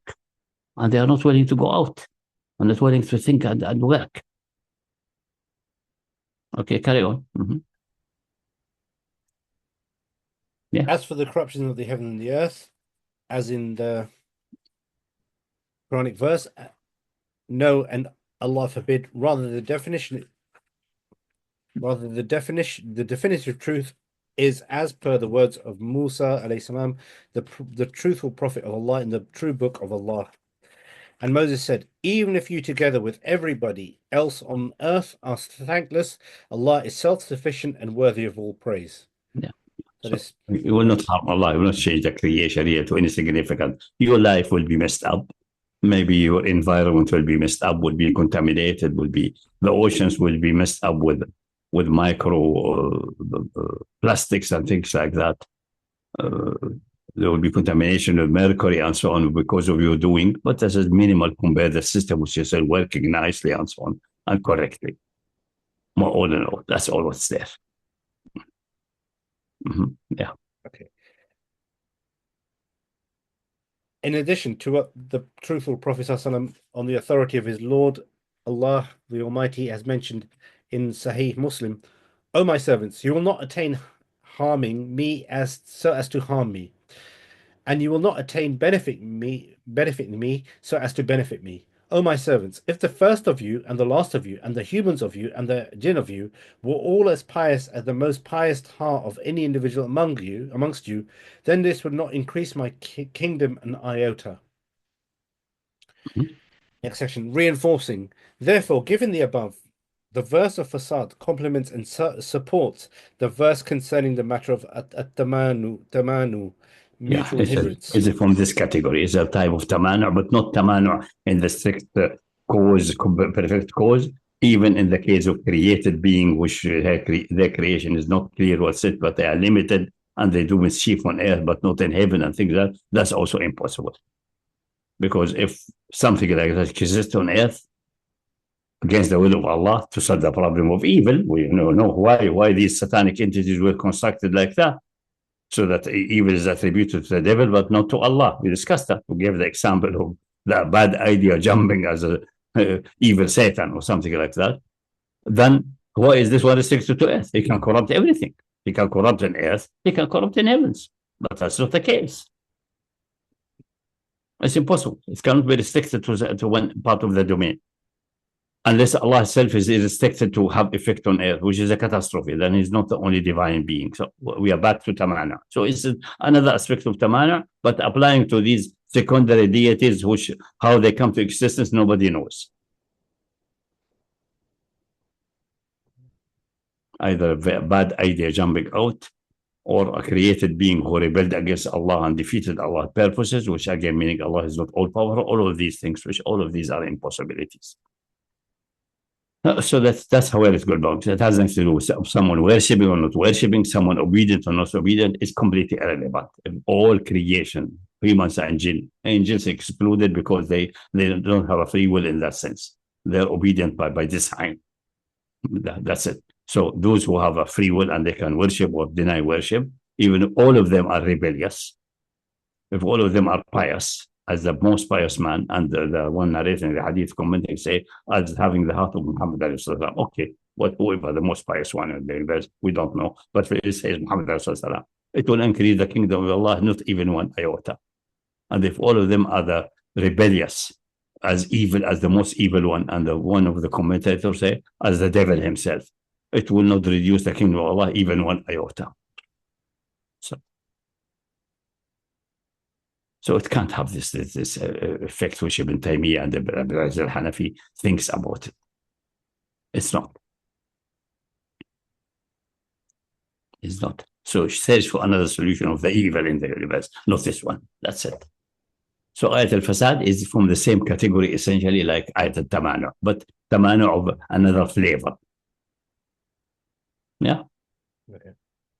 And the Tamanu with another flavor, slight flavor about other beings which are not eternal, necessary, existing, and complete causes, but somehow they can undermine Allah and decide, which is create other impossibilities.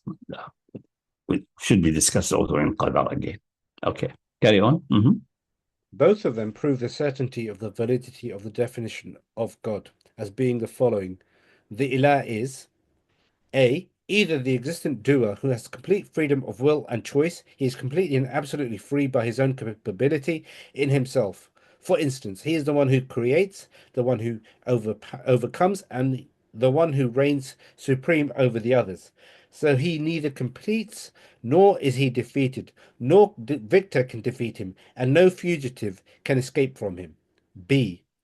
Or he is that existent born from another God, see he is one of the divine species or the divine race. Hence, by the necessity of reason, it is discerned that, number one, the chain of coming out of existence, who was not born, must come to an end, then it is necessarily of the first type. Number two, in the definition, there is no difference between an ancient God and an originated God. This includes all the gods and myths of the mushrikeen. Number three, all these considerations in the definition of the Ilah are existential matters related to the essence of that existent, its attributes and its actions, and have no relations at all to the existence or non-existence of other existents who submit, lower themselves before him of love, devotion, and flattery, or glorify and stand in awe of him, or to ask to bring benefits and ward off harm, or prostrate, bow down and humble yourself, or clap and dance, or light candles and incense, or sacrifice an animal. It has nothing to do with any existing being who worship it, and the most wide definition of worship, it has nothing to do with it. It's the essentiality of being divine. So has nothing to do with worship. So Uluhiyyah has nothing to do with Rububiyyah or Ibadah or anything like that. That was only in the thick imagination of Ibn Taymiyyah and Ibn Abil and then Muhammad bin al-Wahhab and all these who have lost some screws in their head. If they have head in the first place, they lost it. Ibn Taymiyyah has a big head, but one screw was loose and things were wobbly there. That's it. It was sharp and intelligent, but intelligence can bring you a downfall if you don't use it properly, because you have to have deep thought, enlightened thought. And the way to do it is to make the Quran, first verify that the Quran is divine origin, make it an imam, and free yourself from perceived concepts. But establish first it's a divine revelation, and then follow it. and it will guide you and solve your problems which you have thought before unsolvable. Especially in ancient time where mathematics was not developed, limits were unknown yet, and all of these things. It gives you solutions. And then later on, the further development will confirm that and reinforce it rather than the opposite. But that was not done, unfortunately. Not only by Ibn Taymiyyah, even previous people, they made blunders in that direction, several blunders, without any doubt. They read the things which they like, not what is there. Because they come with perceived concept or desires and hawa. Instead of submitting to the text, after verifying it's divine, you just not assume it is divine just by blind faith. That's a way of demise. That's a catastrophe. And the Quran forced that. Then dig for contradiction and see if you can get them. Do it. Etc. Etc. Etc. You think it's from someone origin except Allah? Okay. Get all human and jinn and create something similar. Show me. And so on. It's very clear what's going on there. You can't just get rid of that because some philosopher make a mistake or someone dividing time series wrongly and concluding that so-called events cannot happen in the divine being based on some assumption about limits and time series, which are manifestly can be refuted by mathematical analysis now. That's not the way to go. Rather, you should have said, okay, if the Quran says, if a leaf falls, he knows that it has fallen, because it uses the verb, so he knows that it has fallen. Before it falls, he knows it's there and that it's fallen. And before it grows, it is emerging now. All the details, obviously, but I mentioned the major steps. And it falls, he knows it falls. But something the divine knowledge has increased or decreased. It doesn't matter decreased or decreased. He knew it has fallen now. So it has somehow connected to the time. How to understand time series? If your analysis shows something different, there must be something wrong in your analysis. Review it again. And if you review it again, you will find the problem. And then you develop mathematics and ontology better. But they didn't do that. They started with faulty time series analysis and then ended in the catastrophe of Jabr, of fatalism, which is in itself, correctly speaking, a statement of kufr. The problem is now, because everyone's taking Ibn Taymiyyah as being some kind of an absolute reference point, they're not willing to budge from it, even to this day. If they don't budge, then after seeing the evidences, then it comes from just being misguided and following a mistake into then blatant and clear kufr. That's it. There's no escape. Yeah, or that's what's going to happen. And most people will budge. Only few will remain. And it's no wonder few will remain. They will insist on. I mean, that's the obstacle right now. It needs to be shaken. Absolutely, yeah. Okay. And vows to this existent, whom we have called Ilah. Okay. Carrying on. Every human being realizes with internal sense, i.e., conscience and introspection, and with unwavering, certain, and firm self-reflection, that his ability to act is not completely independent of others. He also realizes with unwavering, certain, and firm awareness that although he is a doer, fa'il, by choice, he is not completely free, with absolute will and choice, and without restriction or condition other than himself. He also realizes with unwavering certainty and firm awareness, through his intuitive feelings and experience, and by the necessity of reason. This is the case with all other tangible, concrete things in the universe. Hence, there is no being in nature that the definition of the ilah applies to, as mentioned earlier. So the ilah, if he exists, is a supernatural existent. It seems that the commentators from the Salaf understood the verse of Fasad based on instinct, and they did not speak much about it. However, it seemed problematic for Imam at-Tabari, who claimed that have surely been corrupted is a metaphor for the people of the heavens and the earth, just like that, an alleged claim without any significant proof to change the reality of the speech by turning it into a metaphor. This has been cited in the tafsir of Imam at-Tabari, said concerning the interpretation of Allah's almighty saying, This is Tabari. If there had been in the heavens or earth any gods but him, both heavens and earth would be in ruins. Allah, Lord of the throne, is far above the things they say, and that's 21:22. He, the Mhm. exalted in his remembrance, says, if there were gods within the realm of the heavens and the earth, other than him, deserving of worship, yet he is the creator of all things, the one to be worshipped, to whom belongs divinity that is only suitable for him, then each realm would be corrupted. He says the people of the heavens and the earth would have surely been corrupted. Allah, Lord of the throne, is far above the things they say. He, the Sublime, says that is an exaltation and evidence that Allah is free from the lies of the mushrikeen. As Bishr narrated to us, said Yazid narrated to us, he said Sa'id narrated to us from Qatada concerning where he says, if there had been in the heavens or earth any gods but him, both heavens and earth would be in ruins. That's 21:22. He glorifies himself with when a slander was said about him. That's what I was saying, just repeating the ayah, essentially, relying that the people perceive it somehow naturally. It doesn't go into details. At the time, maybe there's no necessity. People perceive it as just naturally. I didn't need to ask about that. I'm not aware anything coming from Ibn Abbas in that direction, because for the Arab, it was clear. If there's another deity, they were fighting with each other, and the heavens and earth will be corrupted. They understood that's straightforward. They understood it had nothing to do with worship, and they understood the ayahs before and after. The context is clear. Only Tabari is wavering and says metaphorical and so on. He made it metaphorical, and every time he made the metaphorical, the real meaning. So the mistake of Tabari, he has made it become exponential, increased it to a cosmic level, and ended with this. But Ibn Taymiyyah was persuaded by this division, Uluhiyyah and Rububiyyah. I don't know where he will get it, what was his motivation, but it ended in the blunder. In that blunder. Next, the following has been mentioned in the tafsir of Ibn Abi Hatim regarding the statement of Qatada, but without the accompanying isnad. From Qatada regarding where he said, have they chosen any gods from the earth, meaning gods which they have taken from wood and stone, and regarding where he said, if there had been in the heavens and the earth Again, you see wood any and god stone. beside him.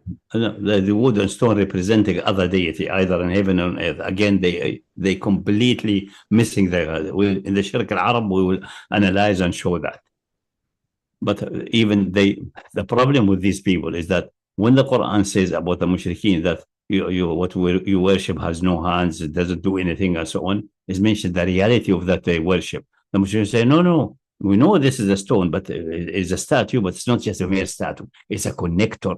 It's like an embodiment of the divine. What's the divine? Is some kind of a star there, or some kind of a satanic entity deep on earth. But they didn't bother, because when Islam came, it erased the shirk in Arab Peninsula completely, really annihilate shirk. And they have no other model. And nobody bothered to see what the mushrikeen, for example, in India, what they believe, and have a summary of it.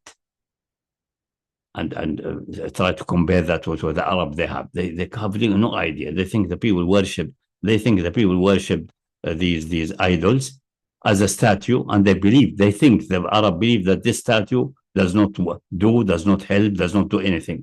So why they worship them then?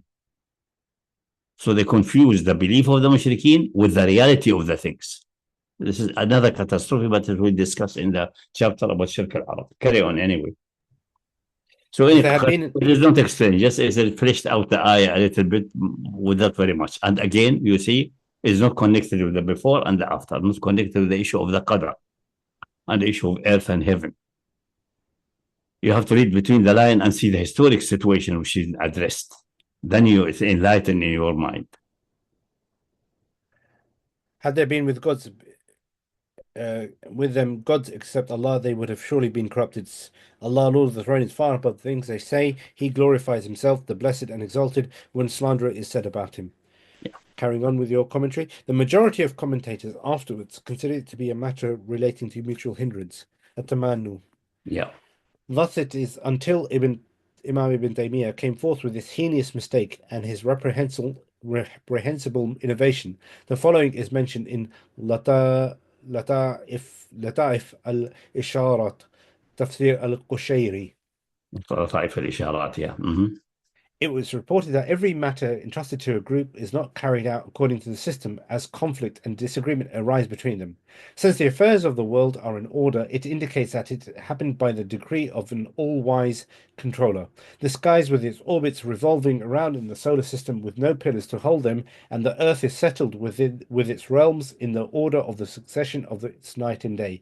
The sun, the moon, and the moving stars revolve around in constellations, and the expanse of the sky expands without any gaps.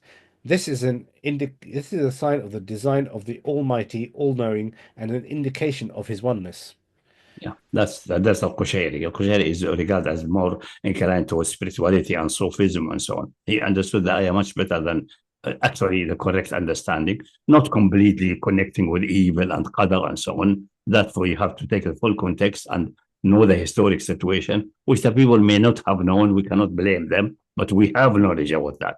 We are blameworthy if we don't do that. So we added more to the al-Qushayri. But Ibn Taymiyyah is one took absolutely from the beginning the wrong way. The moment he mentioned worship and someone worshiping and submitting, he is banned out. He finished. He destroyed himself. He cannot give the ayah and the context any proper meaning. Moreover, it has been mentioned in the Tafsir as-Samani. Essentially, its meaning here, Sam'ani, its meaning had been there had there been other gods in addition to Allah also in the heavens or the earth, they would have surely been corrupted. The meaning of corruption in the heavens and the earth, if there are two gods, it is a corruption of management and the irregularity of things because of disputes and opposition. It is also the meaning of the Almighty saying each god would have taken his creation aside and tried to overcome Sam'ani the connect others. that with Ayat al-Tamanu, which is not complete, but it's a good idea. It is from the Tamanu family. It's not has nothing to do with worship. And he's saying, Allah, Lord of the throne, is far above the things you say. 21:22. He exalted himself from the claims of the mushrikeen, such as the attribution of a partner and offspring. Exactly. So it is an issue of Tamanu. It has nothing to do with being worshipped or not worshipped. All of this is nonsense. But Ibn Taymiyyah want to force it there because of his wrong definition of Rububiyyah and Uluhiyyah. The moment you make such a fundamental blunder, you shoot yourself in the foot. There's no way you can get out of it. The writings of Ibn Taymiyyah, given the aforementioned passages quoted, we now provide to you, the discerned reader, several matters regarding Ibn Taymiyyah, lest a false accusation be levied that we have either wronged him or made something fallacious about him. The following is mentioned in Jama' al-Masail of Ibn Taymiyyah.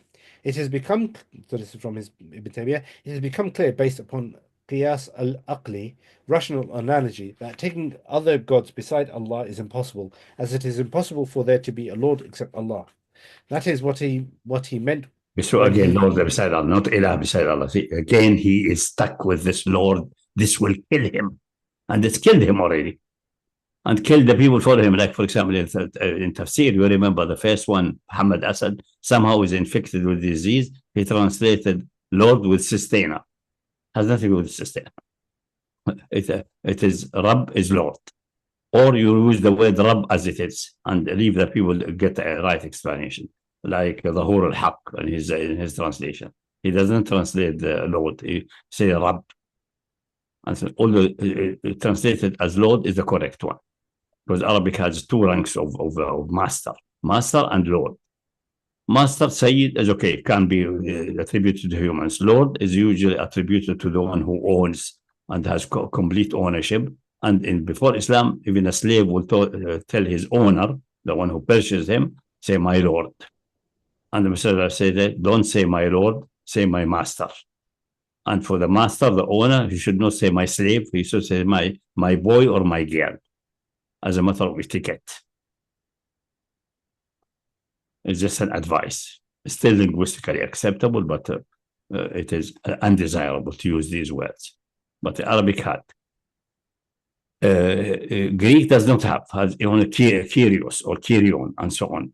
And they don't have a distinction. So all the translation talk about Isa as Lord, maybe it's master. We don't know how it is. But we don't have any original documents in Syriac and so on, which has a difference between master and Lord in really like Arabic. We don't have any original one. We have later translation. You cannot trust what they are because they translated from Greek, and Greek has only that one word. So you see, sometimes one word make a difference between heaven and earth. The Quran does not leave it open. It defines that in a clear way, very, very clear, 100% clear. Carry on. Mm-hmm. This is what he meant when he said, if there had been in the heavens and the earth, heavens or earth, any gods beside him, both heavens and the earth would be in ruins. He intended to deny any god other than him. That is why he said would be in ruins. And this includes denying the existence of a Lord other than him. The Mutakallimun theologians fail to understand the meaning of this verse in two ways. Firstly, is that they think that it only means denying the multiplicity of lords, and they themselves have established evidence for that. Second, they think that the evidence of that Notice is again, you're using the word Lord. Where does it belong? Should be Ilah. But again, the same disease. He's blinded. There's no way he can recover from that. There's no way he can recover from that. Second, they think that the evidence of that is the mutual hindrance. They have mentioned, but it is not. As mutual hindrance necessitates inaction, it is as though it is said that the action occurred, then sharing the action necessitates the incapability of both of them. And the Quran only mentioned their corruption, not their non-existence. Corruption is only caused by corrupted wills, and it is the opposite of righteousness that results from righteous wills. The reason the Allah, Quran mentioned the corruption here is that he is responding to those who have deities who are not eternal and not complete cause, like the idea who jumped and became a Satan, and the one who was created being but rebelled against Allah and was able to undermine his work and so on. So for that you have to do something else. The universe is there, but some created being rebelled and was able to do corruption on earth. The question, if he can do corruption on earth against Allah will, because you want to make Allah good, have nothing to do with the bad things, okay, fine. If he can do it on earth, why not in heavens? There's no difference. All of it is in the domain of power of Allah. You have to admit then he allowed that to happen on earth. And again, he is the one allowing evil. But you don't solve the problem of evil. Or say, no, this entity works only on earth and not in heaven. Why? How it comes like that? It's not possible. So he did not see these 5 points and not connected to issue of qadar and good and evil. That's just blatantly not possible. It's not going to work. Taking things out of context will destroy even the Islamic aqidah. It will kill you. And it's here at the beginning of killing for Ibn Taymiyyah here and the Ayat al-Tamanu. But he tried to escape that by twisting the words out of the place. Wherever ilah has come to the Quran, he put Rabb, which is not there. Quran uses Rabb in hundreds of places, maybe thousands of places, and the meaning is very clear there. It has nothing to do with the creation or sustaining. Like Muhammad was fooled to think Rabb must be translated as sustainer. It's not sustainer, it's Lord. Or supreme master or something like that. Or sovereign or something like that. Or owner, but not creator. But we'll discuss the ad nauseum in the future also. But this is just that should be enough for anyone who really open his eyes and look. But we did not leave them any gap anywhere. It will come more and more and more. As I said, this will be done ad nauseum. Okay, carry on. Allah commanded righteousness and forbade corruption in more than one verse. Okay. Here I would argue that Ibn Taymiyyah not only made a huge mistake in understanding the verse, which resulted in distorting its meaning and bringing it out of context, he even accused the theologians of negligence like that, with all boldness and even rudeness, even though he is the one negligent, heretical, and the one at fault. Next, the following is mentioned in Majmu' al-Fatawa. And it is known that those who falsely attributed offspring to him, sons and daughters, did so out of ignorance. And those who said Allah has begotten a son, they are liars. And those who said the Messiah is the son of God and Israel is the son of God, their rational people did not intend in meaning a physical birth of the same type as the birth of an animal with copulation between the male and the female, which results in the birth of an offspring. The Christians and the Sabians agree in denying that, as did the Arab mushrikeen. I do not think their rational people believe that. Rather, they describe the spiritual intellectual birth as the Christians say the essence, which is God from one side and the word from Maybe the another Christian, but the side. Arab is differently. There's a marriage and intercourse and everything, but to show he's ignorant even about Shirk al-Arab. But this will come in Bab Shirk al-Arab. The blatant mistake him and Ibn Abdul Wahhab is completely, they are in another universe. They are living in the moon, not on earth. Which was shielded by a human being created from Mary. So they say the shielding of divinity by humanity is the outward. He is the shield and then closed, and the closed. A human being is the inward. He is the shielded divinity. He is the Son, who is the word from which the Father, who is the essence of existence, was created. Hence, for them, this sonship is composed of two origins. First is that the essence, which is the word, is born from the essence, which is the Father, in the same way that the knowledge and speech are generated from the one who possesses knowledge and speaks. Second is that that this essence was united with the Messiah and shielded by him, and that essence is the Father from one side and the Son from the other side. Again, it's a mistake. It's not united with the Messiah, not with the human Isa. The word is the Messiah, is the heavenly or the supernatural being. It's the difference between Isa, the human, and the Messiah, the spiritual being, the angelic being. So he's even there. He is a bit better than, but it's still he may even there he did not study things properly. Even there, even Christianity did not understand properly. But cannot be blamed because even the Christians don't understand what's going on there. They are stuck in circles. But concerning Sheikh al-Arab, he's blatantly in error, blatantly. Although tons of narrations are there, which clarify that. For this And the reason, Quran says clearly they believe that the angels are the daughters of Allah. And the Quran says, did he give you boys and shows girls for himself? Which kind of division is that? We never bothered about thinking about that. What does it mean? Or check some narration about that, which we have in the Shirk al-Arab. We'll come to that also.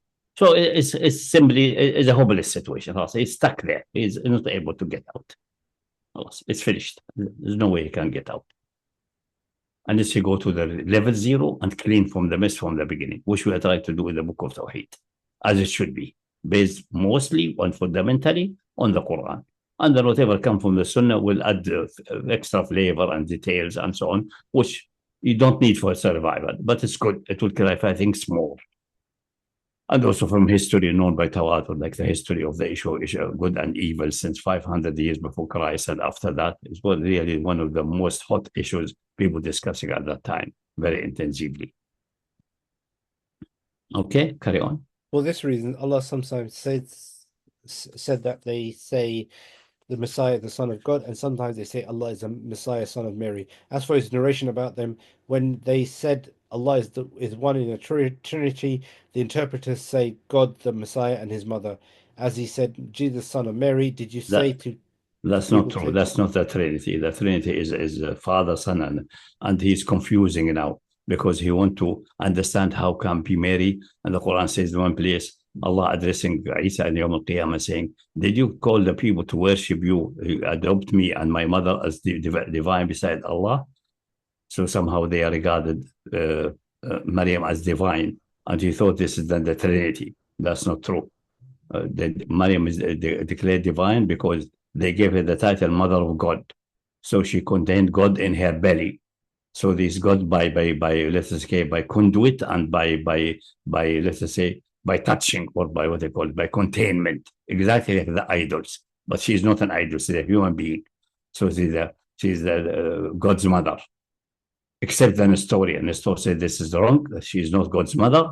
Even if Isa is divine, he became divine after the baptism, long after his birth. So Maryam never had any divinity in itself, so she is not divine. It's a divine by contact, let's call it, by contact or conduit. That's what usually attributed to the idols. The idols are regarded as divine, like the people of Musa telling Musa, make an idol for Allah. Like we'll discuss that also in Shirk al-Arab, by the way. Like they have idols. And Musa was angry about that. We know that story and the story of that Anwar. This come all in Shirk al-Arab. In that, the idols are divine in the sense that they are divine by contact and conduit. So the divine can be in them in some sense and connect to them in some sense. not in honorific things like say the Kaaba is the house of Allah. We know that they say he's not housed there, he's not touching there, he's not connected there in that sense. It is another type of ownership. That's legitimate. It's the house of Allah. And everyone says, for example, the house in Jerusalem called the house of Allah by the Jews in time past, the temple of God and so on. It's just attribution of honoration. That's it. Not really become divine by contact or by conduit. So Maryam is because of that divine, for that reason, but for all Christians except an historian. Except those who don't believe that Isa is divine. That's before the Trinity. Because before the Trinity, they believe Isa is created and there's a time gap between his creation and the point of eternity. So it is, for example, Justin Martyr say clearly there was a time where Isa did not exist and he existed after that. So he's subordinate. He's not fully divine. He's just divine as a honorific title. He's divine. They say this man looks divine. He has divine attributes and divine beauty, but he's not divine in genuine sense. And the real shirk started, strict shirk started with Kirill Shirk al-Kufr started with the Trinity, with the Nicene Creed. It started before in some faction, but it became the dominant one and enforced by force by Constantine and the church and so on, until all other points were weeded out. And the Nestorian came after that, and they escaped to the Persian Empire and survived there under Persian protection. Otherwise, they would have been weeded out. Anyway, carry on. So again, this is another blunder. That's not the Trinity. There's not Allah, al-Masih, and Maryam. No, that's not the Trinity. The Trinity is Father, Son, and Holy Spirit. Show that Ibn Taymiyyah, even his knowledge of Christianity is not correct, and his understanding is limited. As for his narration about them, when they said Allah is one in a Trinity, the interpreters say God, the Messiah, and his mother, as he said, Jesus, son of Mary. Did you say to take me and my mother as two gods besides Allah? He also said of this discourse, the Messiah, son of Mary, was only a messenger. Other messengers had come and gone before him. His mother was a virtuous woman. This means that the highest status of the Messiah is that of a messenger, and the highest status of his mother, a devout woman of truth. They did not reach the level of divinity. This is the argument for this position, and it is evident. However, some people claim that what is meant by this are the three persons, the Father, the Son, and the Holy Spirit. But this interpretation is questionable. It's not questionable. That's the correct interpretation. That's a show that he's even ignored. I commented that he's ignored about Christianity. That's exactly the Trinity. And if you read the ayah, لا تقولوا ثلاثة انتهوا خيرا إنما الله إله واحد. Allah is one deity, not three deities in one. It clearly has nothing to do with Maryam and Isa and so on, with these three entities, three persona of the divine. Is the Trinity as defined by Christian. That's the Trinity. لا تقولوا ثلاثة انتهوا خير لكم إنما الله إله واحد. Is one deity, not three deities, because they say God the Father is obviously the creator of all and so on, and they believe in the Son who was born from the womb of the Father in eternity, born, not created. And it expanded elsewhere to say not by necessity nor by free will. Somehow, what mean not necessarily free will? That's a contradiction, but that's the only way. Because it's by free will, then it is created. By necessity, then it is not born. So somehow co-eternal, not co-eternal. It's contradiction, but that's when we discuss the Trinity in full. So that's the thing. And then the Holy Spirit also proceeded from the Father, not born, proceeded. What's proceeding is like light proceeding from the sun, radiating out. All this nonsense doesn't exist. But that's the way it is. And this is a God, and this is light, and the Son is not the Father, and the Father is not the Holy Spirit. The Holy Spirit is not the Son, but all three are one, and they are only one divine being. And they share divine substance and divine essence, which is again contradiction. Doesn't make any sense. But that's the Trinity, not Allah, al-Masih, and Maryam. No, Maryam is only divine by contact and conduit and connection, because she had the Masih with he being divine in some sense or another in her belly, so he's in contact, with her. So they became divine, exactly like the idols. being divine by connected to some kind of or entity in the stars or an entity in the underground, a satanic entity or a good entity, and so on. That's what makes the idols divine. It's not the statue. But they are unable to make a difference between statue and idol. But it's an old disease. That's the reason the Jews say that Sulaiman is a mushrik kafir and he worshipped idol at the end of his life because he had statues. They were unable to make the distinction between a statue and an idol. And the fundamental difference. A statue is just a three-dimensional picture of something. Calf, bird, lion, and so on. That's it. It becomes a divine or a god by claiming after usually there's certain procedure. Maybe you have seen in Indian videos and so on, like the putting Ganesha into water. After that idol is made, that statue is made, you do a certain procedure, you put it in the water and sink it. Then it becomes divine. Then the divine come in it by contact and conduit. Then it becomes a god. Then they can say, this is an idol, this is a god, and point to the statue. It was statue in the construction phase, and then by certain procedure, it becomes divine. But as we discussed similar things in Shirk al-Arab. All of these are, Ibn Taymiyyah did not bother checking other nations and did not check even the narration about Shirk al-Arab. That's a problem. You have a complete, even clearly in Christianity, did not check the deeper things like that. You say, okay, he doesn't care about Christianity, he knows that's contradictory, he doesn't need to check in detail. Yeah, but why then commenting that this interpretation, Father, Son, and Holy Spirit, is questionable? That's exactly the Trinity as it is. That's completely clear. Completely clear. Yeah. So even there, he showed us ignorance about really what Christianity says, at least in the most fundamental aspects. After Nicene Creed, the dominant point of view is that this Trinity. And still, Maryam is mother of God. As a honorific title, but also because of the fact that she has the divine in her belly. That's the historian. So she doesn't have the title because Isa became divine when the divine spirit came in him after the baptism. He was adopted and possibly made divine or not. I don't know the exact details of Nestorianism or that, but in the baptism, not by birth. So Maryam is just a woman like any other woman. She had the human Isa in her belly. It was not yet Christ. It was not the adopted one, not yet anointed. Came over. And they regard saying the title Mother of God as a catastrophe. And they criticize that as shirk, the historian, Christian. At least at the inception. Later on, seems to be they gave that up and joined the other churches. Allah Alam about these details. We are not interested in that. But anyway, carry on. The first portion from the quote regarding the Arab mushrikeen is emphasized so the reader can see how weak and shallow Ibn Taymiyyah's analysis of pre-Islamic shirk was.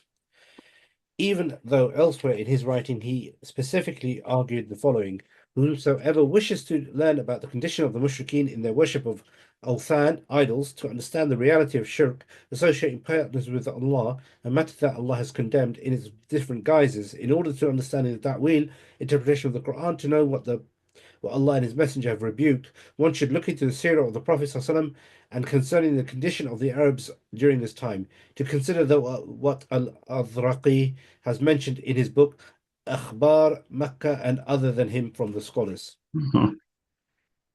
But he did not read properly, again, Azraqi and others. He just referred to it as if you see the reference, someone say he has studied that carefully. He did not. Or he read it, but with closed eye, the same disease.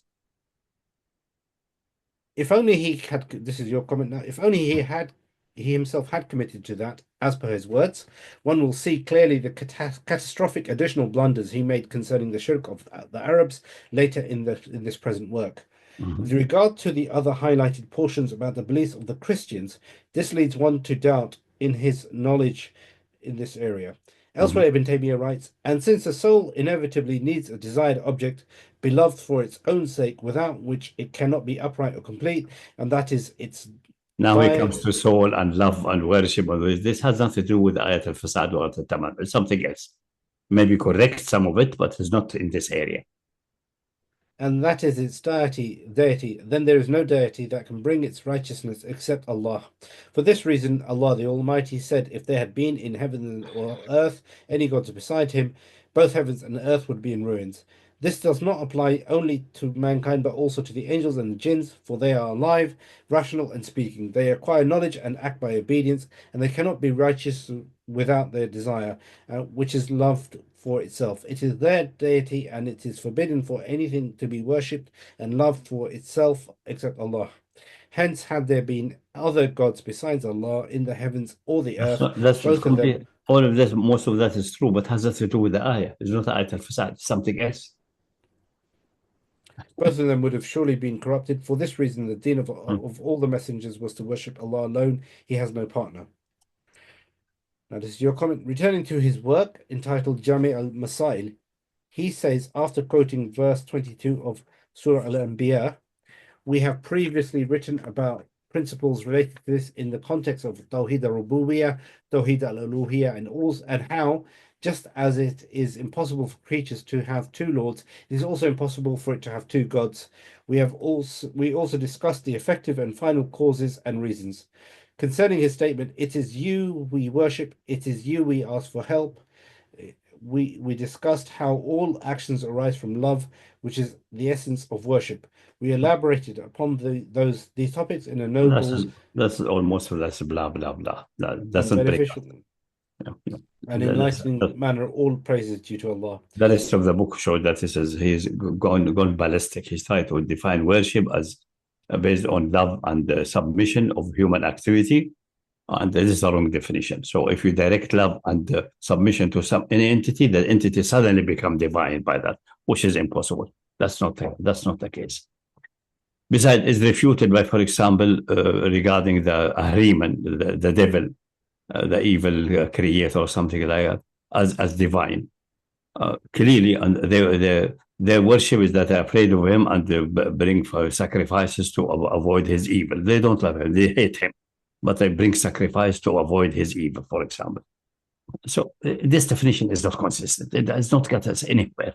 It doesn't describe all types of shirk. If the God is divine, he can act independent from Allah subhanahu wa ta'ala, even if it's created or an idea was jumped out of the brain of the God or something like that. Whatever his origin is, he can undermine Allah's work and block Allah's creation. By that, he is having divine attributes. He can undermine Allah's work. He can rebel against Allah, genuine rebellion, because that's what solves the problem of evil for them in their view. Otherwise, Allah has permitted that to happen. So we are back to Allah. How come evil come from him? So that's their solution of qadar. So if that solution is valid, then this is the divine. And then whatever you direct to him, fear and so on, is worship, not the opposite. And there's no love there. There's hate and fear. That's enough to make you a mushrik. So all it is, he's just going into wavering around because he started the definition of that worship is the extreme of love and submission, which is not true. It's not true. غاية الحب والذل is not a غاية. What does mean extreme or the maximum? What means the maximum? How maximum is maximum? Or where to find the maximum? Because you love your parents and so on, and you obey them and submit a little bit. Is that, did you step over the maximum? Or what's the limitation of the maximum? Doesn't make any sense. Worship is well divine. All action directed on something which you believe is divine in the sense defined by the Quran, and it lists all attributes and aspects of divinity. I've heard like Wahhabis say this, for example, like if you have excessive love or you put something before, just yeah, I know a lady of very respectable behavior and so on. She said even smoking may have aspect of shirk because you love smoke more than you love Allah. And so if you get there, you will end in a nightmare. like you watch someone's watching football and it's the time for Salah comes. Yeah, exactly. He did not say they were abolished because if it were permitted for created beings to be gods, sought and worshipped for their own sake, it would entail permitting the worship of everything and every action and intention. This would inevitably lead to the corruptions of the heavens and earth. Allah Almighty says, and fight them until there is no more fitna and the deen is for Allah. So you mix 39. East with West and fight and non-fight. All of it is attempt to save something which is manifestly wrong. The ayah has nothing to do with worship and every people submitting. The only thing is mentioning that these heavenly being, which people regard as like somehow divine, they are not divine. They are submissive to Allah. They don't dare confront him. They don't question him. Like the ayah, carry the ayah again to refresh our mind. That's it. That's the only thing mentioning about some creature activities. The rest is just facts about the divine and the relation of the divine to the creation, not any action of the creation towards the divine, an action which can be classified as worship or non-worship. That's it. If the deen were not for Allah, then the actions of the worshippers would be for other than Allah, leading to fitna and corruption. Therefore, it is righteous for actions to be for Allah and corrupt for them to be for other than Allah. This, and Allah knows best, is one of the most excellent matters, but it requires further elaboration and completion. I'm going to finish to the end here, just a couple of paragraphs left, and I'll allow Abu Mahab, you can speak after that, inshallah, yeah? In perhaps his most famous work, Ta'arud al-Naql, al-Aql wal-Naql, he says the following after citing the verse. He did not say had there been two gods. Rather, the intended meaning is gods other than the known Allah, who is acknowledged as the true deity. No one disputes that Allah is the true ilah. The dispute is whether one can take another god as a god alongside him, while he is the sovereign.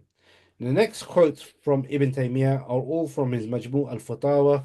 They are detailed as follows. For their existence depends on the true deity being worshipped. If there were gods other than Allah, then Allah would not be the true God. Since Allah has no equal or likeness, their existence would be corrupted due to the absence of what ensures their proper function. This is from the perspective of al-Ilahiyyah, Godhood. As for the perspective of al-Rububiyyah, again, we're back to the same problem. Where is Uluhiyyah and Rububiyyah in the ayah? Check there. Read it again, just to conclude that. There's nothing like that. It's only he got this imagination, and even when we discussed the mutual blocking or the mutual hindrance proof, he deliberately changed the word ilah in the ayah into Rabb. Which, as I said clearly, this is just blindness. That's the best interpretation. If he's done it deliberately, it's clear kufr. It's correcting the Quran, which cannot be possible if you believe the Quran is a divine revelation. But we assume that he believes that it's a divine revelation, so he's just blind. He looks and doesn't see. He has blinded himself by a presupposed position. For some whatever reason motivated him that, we have to study his life and see what's his problem, where that has come. If we want, I don't think it's relevant. The text refute him absolutely, and also the history and the Shirk al-Arab showed that he completely ignorant what was going on. And he did not even need the Shirk al-Arab. He could come to India, that place where Shirk is well established, to see what the people are doing. The same with Ibn Abdul Wahab. At the time, when people of Najd were doing for getting a living in India and working there and getting money and so on. He could ask the people what the people believe and so on, or he himself go and check the people believe and ask them. They would tell him exactly what they believe. And he would wake up to that the rubbish he has from Ibn Taymiyyah is wrong. But he did not.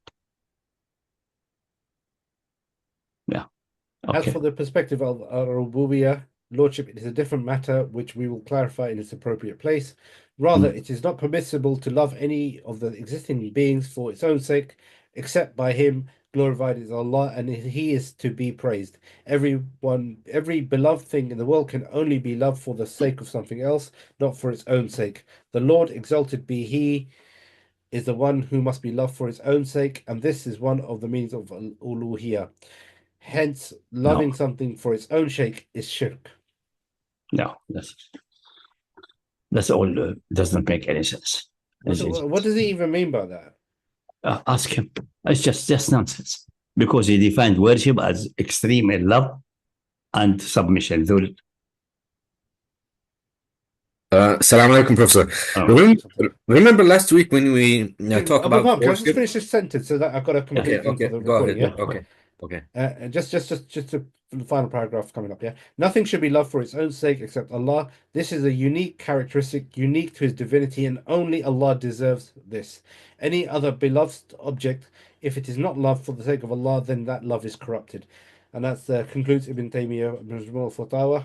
This is your comment now. Broadly, Ibn Taymiyyah has similar sayings on many other topics, and the aforementioned lengthy quotation should suffice. Otherwise, the matter would have been very long. All of them are either correct but have no relation to the verse, or they are wrong and confusing. And that ends this chapter, page 121. And the next chapter will be chapter 15. If there were the verse, if there were other gods, and that would be page 122. Abu Mahab, far away, inshallah. Yes, Professor. So remember last week when we spoke about worship, I was saying that it seems to be like a universal issue, because even in English and French or Latin language, you have the same problem. Worship equals adoration. I mean, I just checked the Oxford here in front of me. They say that worship, a strong feeling of love and respect for someone or something. The closest definition to Who said that? Who said that? This one is Oxford, based on Oxford. But the closest definition to yours I found, which is in Merriam-Webster here, it says reverence for a divine being or a supernatural power, which is so believing in someone to have like supernatural power or a divine power. But to be specified further, yeah. Yes. So this is the closest that I could find to yours, but universally speaking, and not only in Islam, I mean, it seems Christianity or other religions. You are making a mistake, because you're talking in English, you're searching at the word worship, and usually ibadah is translated as worship. This is the wrong translation, because ibadah coming from abd, enslavement. You should check what enslavement means. So don't go in this death trap. We have the Quran, alhamdulillah, in Lisan Arabiy al-Mubin, and that the translation are faulty or deficient in some sense. We have to see how we fix it. Okay, fine. I think this is a good point you mean. Maybe it's a mistake. Worship in English meaning essentially respect, and this is the title of mayors in Scotland, his worshipfulness or something like صاحب الاحترام أو صاحب التقدير. Has nothing to do with the ibadah in that. It's a corrupt translation, I guess. But regardless of but regardless of that, if we stick to the Islamic books, I mean, here we have. I also checked the tafasir, almost all tafasir of this ayah. وهو الذي في السماء إله وفي الأرض إله وهو الحكيم العليم. So he is God in earth and the God in the sky. And he is the most knowledgeable and hakim. He is the most wise and the most knowledgeable. Most of the mufassirin, if you go scan the Islamic books of tafasir, they say ilah equals ma'bud. So he is ma'bud in the sky, and ma'bud in the heaven, and ma'bud on earth. So not only that's a part of the definition, but he's more than that. He's also a creator in heavens and earth. He's the controller of earth. He's the manager. Absolutely. So he has like a divine attributes to him, but none of that is mentioned by the most famous mufassirin, even including Shia tafasir books. None of that is mentioned. They summarize ilah as a ma'bud. We know there's many tafasir are deficient. We have it in a clear Arabic. Beside in that وهو في السماء إله وهو في الأرض إله. It may be refutation of those things that ilah in Ard must be an evil one. It is not. He is not the evil one. He is also ilah here. Also, is also in the issue of qadr. Do not adopt two deities. And so you have to get connected with the rest of the Quran to have the complete picture, because the issue of qadr and evil is so complex, it cannot be managed in one ayah. Even the ayah of Fasad, we discussed it in that background, and then the meaning enlightened in your mind. You have to do the job. If you read this ayah with the ayah before and after, you will find hints to show you that is the matter of ma'bud is not correct. It's really not correct in that sense. I mean that's true. That's true because if you check the other ayah after that that comes forward, so this is the one we talk about is Read the ayahs. ayah 84. Let's let the Quran lead us, not the Mufassirin of Sunnah and Shia. What the Yeah. ayah say? So the ayah 87, two ayahs after that, it says وَلَئِنْ سَأَلْتَهُمْ مَنْ What's the one خَلَقَهُمْ before? لَيَقُولُنَّ اللَّهُ. What's the one before? The one before is not clear, honestly, because وَتَبَارَكَ الَّذِي لَهُ مُلْكُ السَّمَاوَاتِ وَالْأَرْضِ وَمَا بَيْنَهُمَا وَعِنْدَهُ عِلْمُ السَّاعَةِ وَإِلَيْهِ تُرْجَعُونَ وَلَا يَمْلِكُ He's the الَّذِينَ owner. يَدْعُونَ. He is owner of these. Oh, yeah, this has to do with that. Yeah. Okay. Yeah. ولا يملك الذين يدعون من دونه الشفاعة إلا من شهد بالحق وهم يعلمون. Also, So they don't have an intercession power because the mushrikeen believe that their deities have intercession power without divine permission because they are divine. They are the son of or the daughter of the divine being.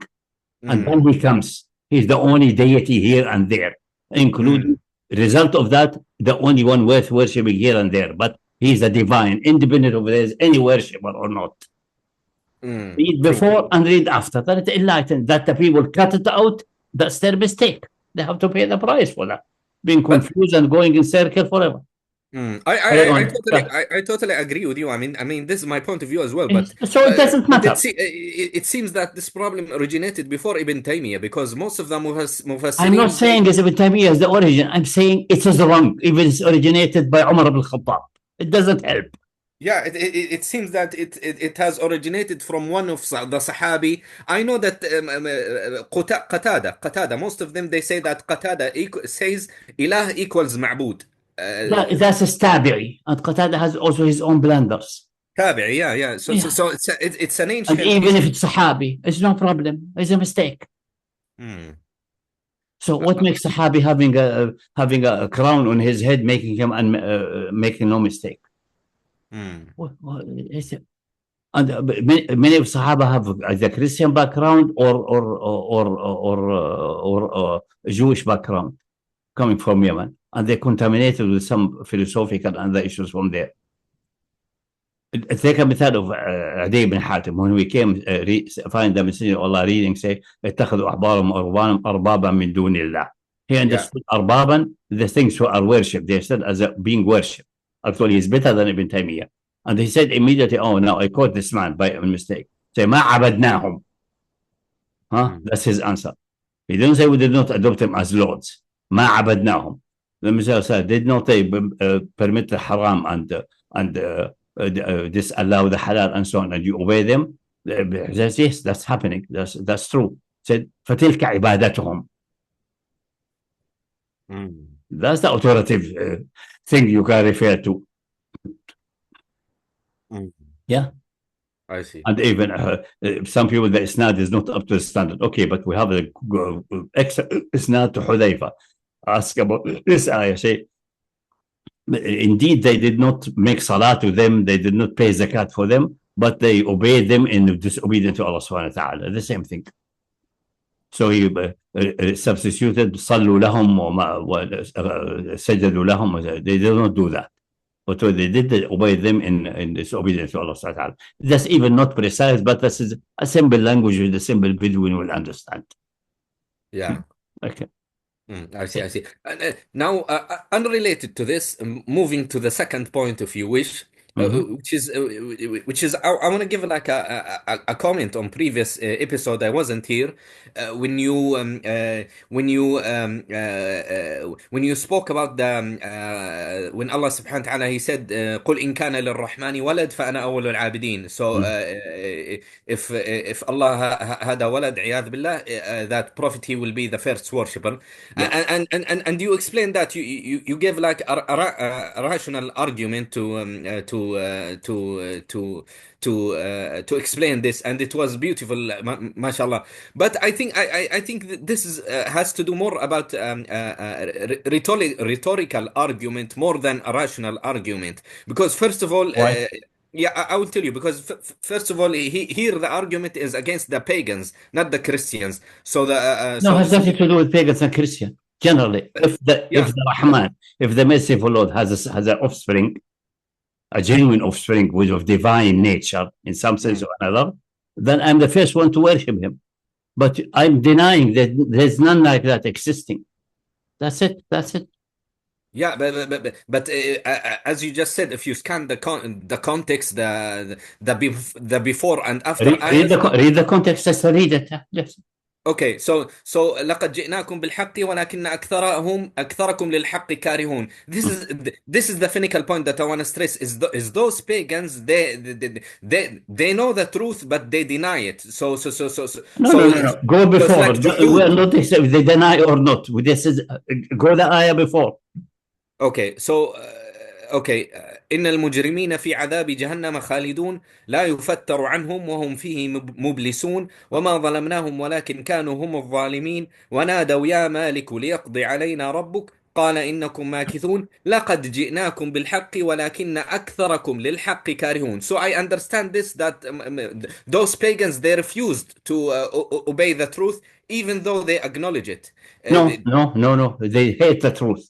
Maybe they don't acknowledge it. You can hate the truth by not acknowledging and by knowing it's the truth, but it is contradict your tradition, your family, etc., your power.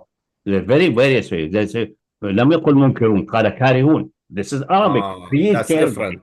Don't Yeah, get that's in the different. trap of putting what in your mind in the Quran. Let the Okay. Quran lead you. للحق كارهون. You hated the truth. How can you hate the truth? By not recognizing the truth, by being ignorant, by running away. So I don't want this discussion. That disturb my mind. Let me get away. I don't want to discuss religion. I want to be free of religion and the headache. That's one way of hating the truth. Because I thought that it solely means jahidun. Karihun No, in this context means Karihun jahidun. hate. You hate the truth. There are many ways to hate the truth. For example, let us assume you have a certain shortcoming and you're covering it up. If someone tell you you have this shortcoming, even between you in closed room, you hate being told that. Well, you know it's the truth in that case, but you hate people have recognized that. You feel intimidated and cornered. Many things like that. Human nature is very complex. And Malik is using a corrected. You hated the truth. Okay, so I guess the point that I'm trying to make is that that's finished. That's the context. Then what's the next ayah? Okay, let's read the remaining ayah, then I will comment inshallah. So أم أبرموا أمرا فإنا مبرمون أم يحسبون أن لا نسمع سرهم ونجواهم بلى ورسلنا لديهم يكتبون قل إن كان للرحمن ولد فأنا أول العابدين سبحان رب السماوات والأرض رب العرش عما يصفون فذرهم يخوضوا ويلعبوا حتى يلاقوا يومهم الذي يوعدون. Stand alone. The context before and after just describe the mushrikeen and their stand and so on. One of their faults is they think Allah knows only if they are under clear sky. If there is clouds or a ceiling above you, they don't. He doesn't know what you. He cannot see through the ceiling, for example. Okay, wonderful. The point that I'm trying to make here is that this type of argument is more like a rhetorical argument more than a rational argument, rather than a rational argument. I don't know why it's rhetorical. Rhetorical argument, because let me read to you the other ayah which is also similar to this one. Let's decide why it's rhetorical. Explain me rhetorical for what? What is the real meaning which is expressed in a rhetorical way? Because Allah subhanahu wa ta'ala is questioning them.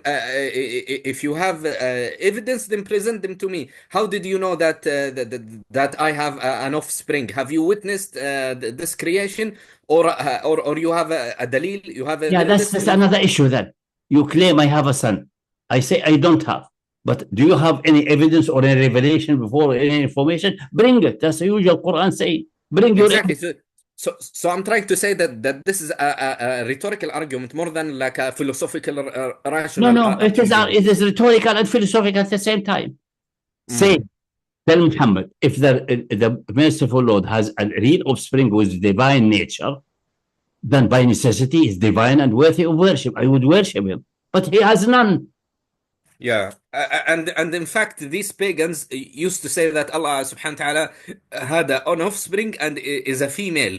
Because check the other. And that's an extra. That will come in due course. Female or male, that's an added point. The Quran attacked that on other grounds. So we will get to that. But here the question, if he has an offspring, walad is general, both male and female, any or neutral, whatever it is, of really divine nature, not just adoption and honoration. If that's true, if it is true. It's called assuming something wrong and reduction of observer. Then I would be the first one to worship. But you see, I am not the first one to worship, and I claim to be a messenger, receiver of Allah's message, which shows that the premises is wrong. That's reduction ad absurdum. Mm. Mm. That's Because always remember that these pagans were shallow-minded. You know, they it did doesn't not mean have the philosophical shallow-minded. standards like I Greeks, understand like that, Romans. but the argument is not rhetorical. It's a rational argument. Mm. Mm. I see. The same with the ayah. لو أراد الله أن يتخذ ولدا لاصطفى مخرج. The maximum which is possible, accessible to the divine power, is to adopt one of the creation and give him this honorific title. But that's the maximum. There's no way to have a genuine divine son, because it's contradicting the stance. Is exactly the same. If Allah wants to commit suicide, he will commit suicide. That's impossible. The same thing. It is the same thing. That's philosophical and also rhetorical. I see. By the way, the other surah is always related. Check this one out. ألا إنهم من إفكهم لا يقولون ولد الله وإنهم لكاذبون أصطفى البنات على البنين. Then Allah argues against them. He says أم خلقنا الملائكة إناثا وهم شاهدون. So that's one aspect of it. They كاذبون generally, and he addressing one aspect of their lie, that they claim he has daughters and so on. Yes.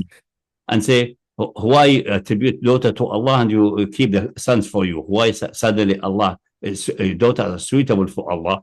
If the daughters are good enough to be suitable for Allah, why you are honoring the daughter more than sons? There's some contradiction there. What's the reason? Give me a reason. Even the ayah condemning killing baby girls. Say, وإذا بشر أحدهم بما ضرب للرحمن مثلا. If someone is giving the good news of having a baby girl, or the bad news of giving a baby girl, his face become darkened and he try to hide from the people so that he doesn't feel ashamed. And he thinks, and he said, بما ضرب للرحمن مثلا. He attributes that to the Rahman, that he has daughter. But if he gets the news of a daughter, he becomes darkened in face and try to hide so the people does not show his shame. And he thinks, should I accept it with contempt, or should I bury it in the dust? ساء ما يحكمون. This is the irony. This is the irony. Irony. They could say this mockery. That's metaphor. That's rhetorical in that sense. Yes. When he gets the news of a daughter, he hides in shame, while at the same time he attributes to the Lord of the universe that he has daughters. So you are inconsistent, mister.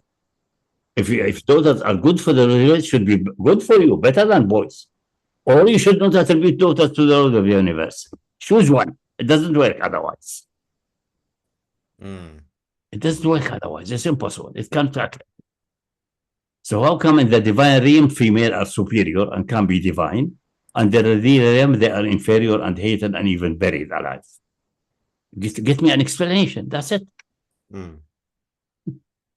Is both rhetorical and actually setting a scene. If you look at it as if you see in front of you a scene, you can make a small movie clip of 30 seconds about that. TikTok movie clip about that. Someone may think to do something like that, showing a mushrik with Quraysh mushrik with Arabic dress and so on, and getting the news of a daughter, and he always try to go behind the tent, and I think it's a nice TikTok things like that. And him saying, okay, maybe God can have daughter, but I cannot have something like that. He has to express himself in a TikTok small show or something like that. But that's it, just making a mockery out of them. I think we have clarified it enough. Okay, just to end up going back to the issue of Ubudiyyah and Uluhiyyah, I think the scholars, when they mean that ilah is ma'bud, that doesn't negate that Allah subhanahu wa ta'ala. No, it's wrong. It's wrong. It's a statement of kufr. We'll discuss that. I said we'll say that ad nauseum. Just relax. We'll get there. I'm just giving you the headline now. Okay, but their statement, even if it was wrong or bordering kufr, it doesn't negate the fact that Allah subhanahu wa ta'ala, in their understanding as well, that He is azali, that He is, It's not eternal. negate or not negate. That's not a problem with the Wahhabi. The problem is the definition of whether it's blatant wrong that if you go to a grave and kiss the grave, you become grave worshipper and a mushrik kafir. For God's sake. We're not talking about azali or not azali. No, because I remember, like in Arabic, one Arabic episode, you were arguing against them. So you say that Ilah is ma'bud, so that means that Ilah is not eternal in time past. No, say meaning Allah is not Ilah in Azal, not Ilah. Doesn't they title in Azal because none there is worshipping Him. Yeah, that's because they have flipped the definition. To them, Ilah is ma'bud. Yeah, but this is an argument. This is a rational. So to them, Rububiyyah is the divinity attributes to Allah. That is wrong. We are destroying that from the base. So what's the problem? No. The problem is they have flipped the definition upside down. Yeah, that's the source of the problem. We are discussing in every aspect. Also. Yeah, so Uluhiyyah and Ubudiyyah to them is part of the problem. The core problem is they have a misunderstanding in the definition. They have flipped the definition. Yeah, we discussed Rububiyyah is Uluhiyyah. And to come even sub details in our nauseum. Yes, yes. They made Uluhiyyah Rububiyyah and Rububiyyah something differently, and then they have intertwined Ubudiyyah with this one Uluhiyyah. The best thing is that they made Uluhiyyah something not what the Quran says, and Rububiyyah something which is not the Quran says. They blatantly contradict the Quran. Which one is part of one? Which is it? Have to be fleshed out in more detail. Okay. Yeah. That's the way to go. Yeah. But at least Ilah must contain the meaning of creating and so on, and having a creation and taking creation away and so on, like Ayat Al-Tamanu. Yes, you cannot go there and you cannot take the word Ilah and put Rabb. Even in terms, for example, look at in the West about divine beings and so on. They have two theories. One is theism and one is deism. Deism saying there's a divine being, yes, and so on. He creates, but he doesn't send messenger. He doesn't care of the world. He's just a creator. He's someone like an artist. He creates things for enjoyment of creation power. That's a deism. And this is very beloved to many physicists and so on, or many people who do not want to have revelation at the headache of morality and something like that. That's deism. Okay? And theism is really Tawheed. The way we know it is that the Ilah is only a creator. He's also commander. He sends messengers, and he should be obeyed and should be respected, which is the correct meaning of worship. Jameel. Now, when they translate that in Arabic, someone who is a deist, what they call him, they call these Rabbani. It should be called Lahuti, not Rabbani. The opposite. They reverse it. But the translation now, common translation, is messed up because of Ibn Taymiyyah point of view. Yeah. You keep pointing to Ibn Taymiyyah, but I'm telling you, it's older than Ibn because Taymiyyah. He's the one articulated that and the one controlling the field. It has source of someone else is okay, no problem. Yeah, he was the mainstream in Aqidah, I guess. Yeah. And also in the Islamic domain, and the Wahhabi based on him. Without there's we do have no Wahhabism whatsoever. Let's face it. So that's the point. So that wrong definition messed even the translation. So they translate deist. This guy is a deist. He doesn't believe in revelation, but believe Rububi. They translate God. They translate God. He's Rabbani or Rububi. Yeah. Which should be Ilahi. The other one, what they call Lahuti, I don't know whether they're theist, Lahuti, or Muwahhid or something. That one should be Rabbani or Rububi. And that one who believes that Allah gives command and you have to devote and things like that. But that's actually what the Quran says. كونوا ربانيين بما كنتم تعلمون الكتاب وبما كنتم تدرسون. Be having the attribute of Rabbani, meaning belonging to the Rabb, devoted to the Rabb, by learning the book and studying it. Not by changing the law and appointing yourself for roads beside Allah subhanahu wa ta'ala. That's a bit. كونوا ربانيين بما كنتم تعلمون الكتاب. Check the ayah and we read it later if we get some time. كونوا ربانيين. See the word ربانيين. It's in the Quran in various places. الربانيين والأحبار, etc. That's the ربانيين. So they reversed upside down. So the theist should be called Rabbani. And the deist should be called Lahuti or Ilahi. not all. Exactly. Yes. Yes. So that's the disease. The definition of ilah in Ibn Taymiyyah and Ibn Abdul Wahab and many related to them and so on is wrong.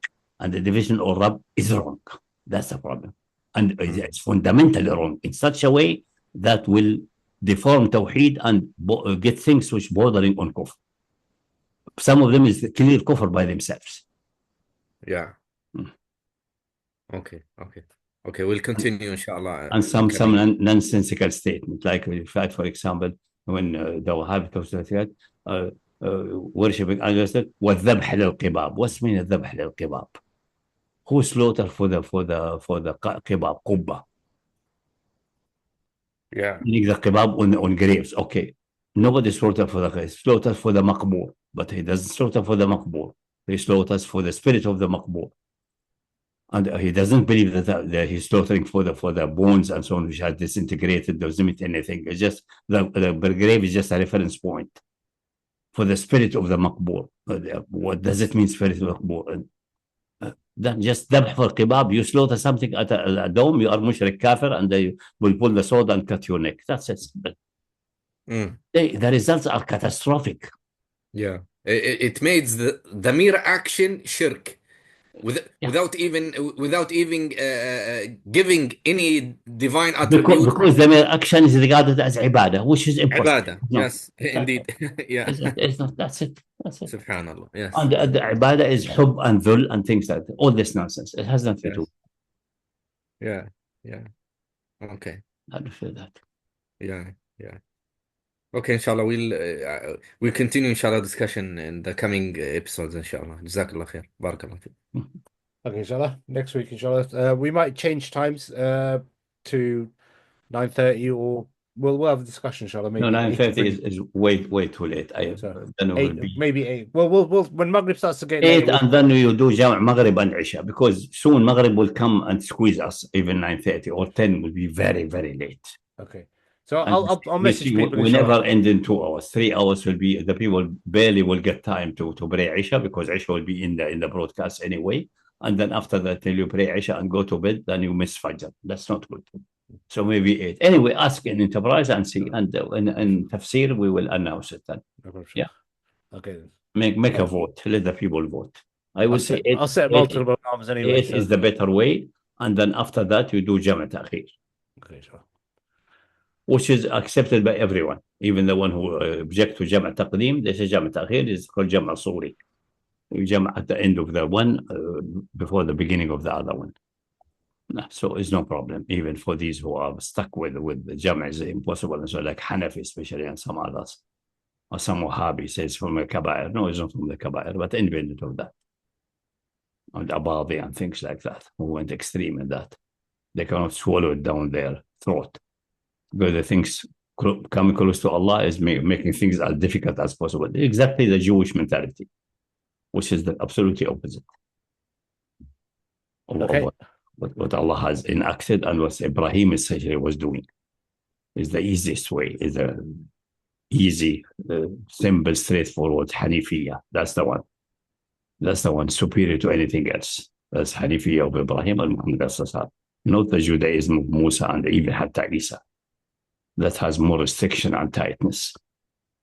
Okay? But anyway, that's another philosophical issue. Okay, I'll message you guys, inshallah. We'll sort something out. Okay. Any other questions? No, it's a bit late. That's midnight. So, but these things I said, read it twice and thrice, make Venn diagrams, make a drawing. Get in the habit to read things several times until the meaning. If you need help with drawing and so on, have a piece of paper and just draw Venn diagrams. A circle meaning this, another circle, do they intersect, they don't intersect. Things will become clear. Actually, before you go, last question. You mentioned about Tahara. So for wudu, just having the mere intention of Tahara and having a full body wash equates to wudu. You can do it. Yeah. Include wudu. It's superior to wudu anyway. Okay. Just jumping in a swimming pool with the intention of removing all anything to become pure, ritually pure, is enough. It will remove janaba, remove everything in one go.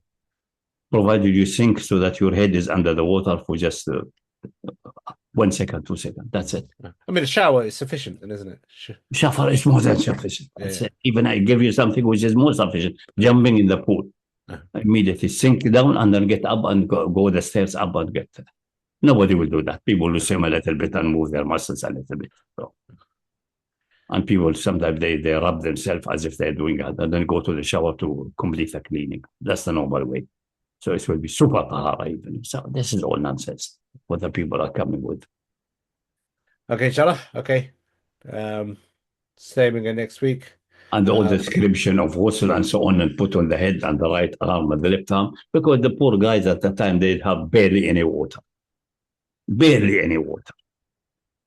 They take with a small cup. They have barely any water.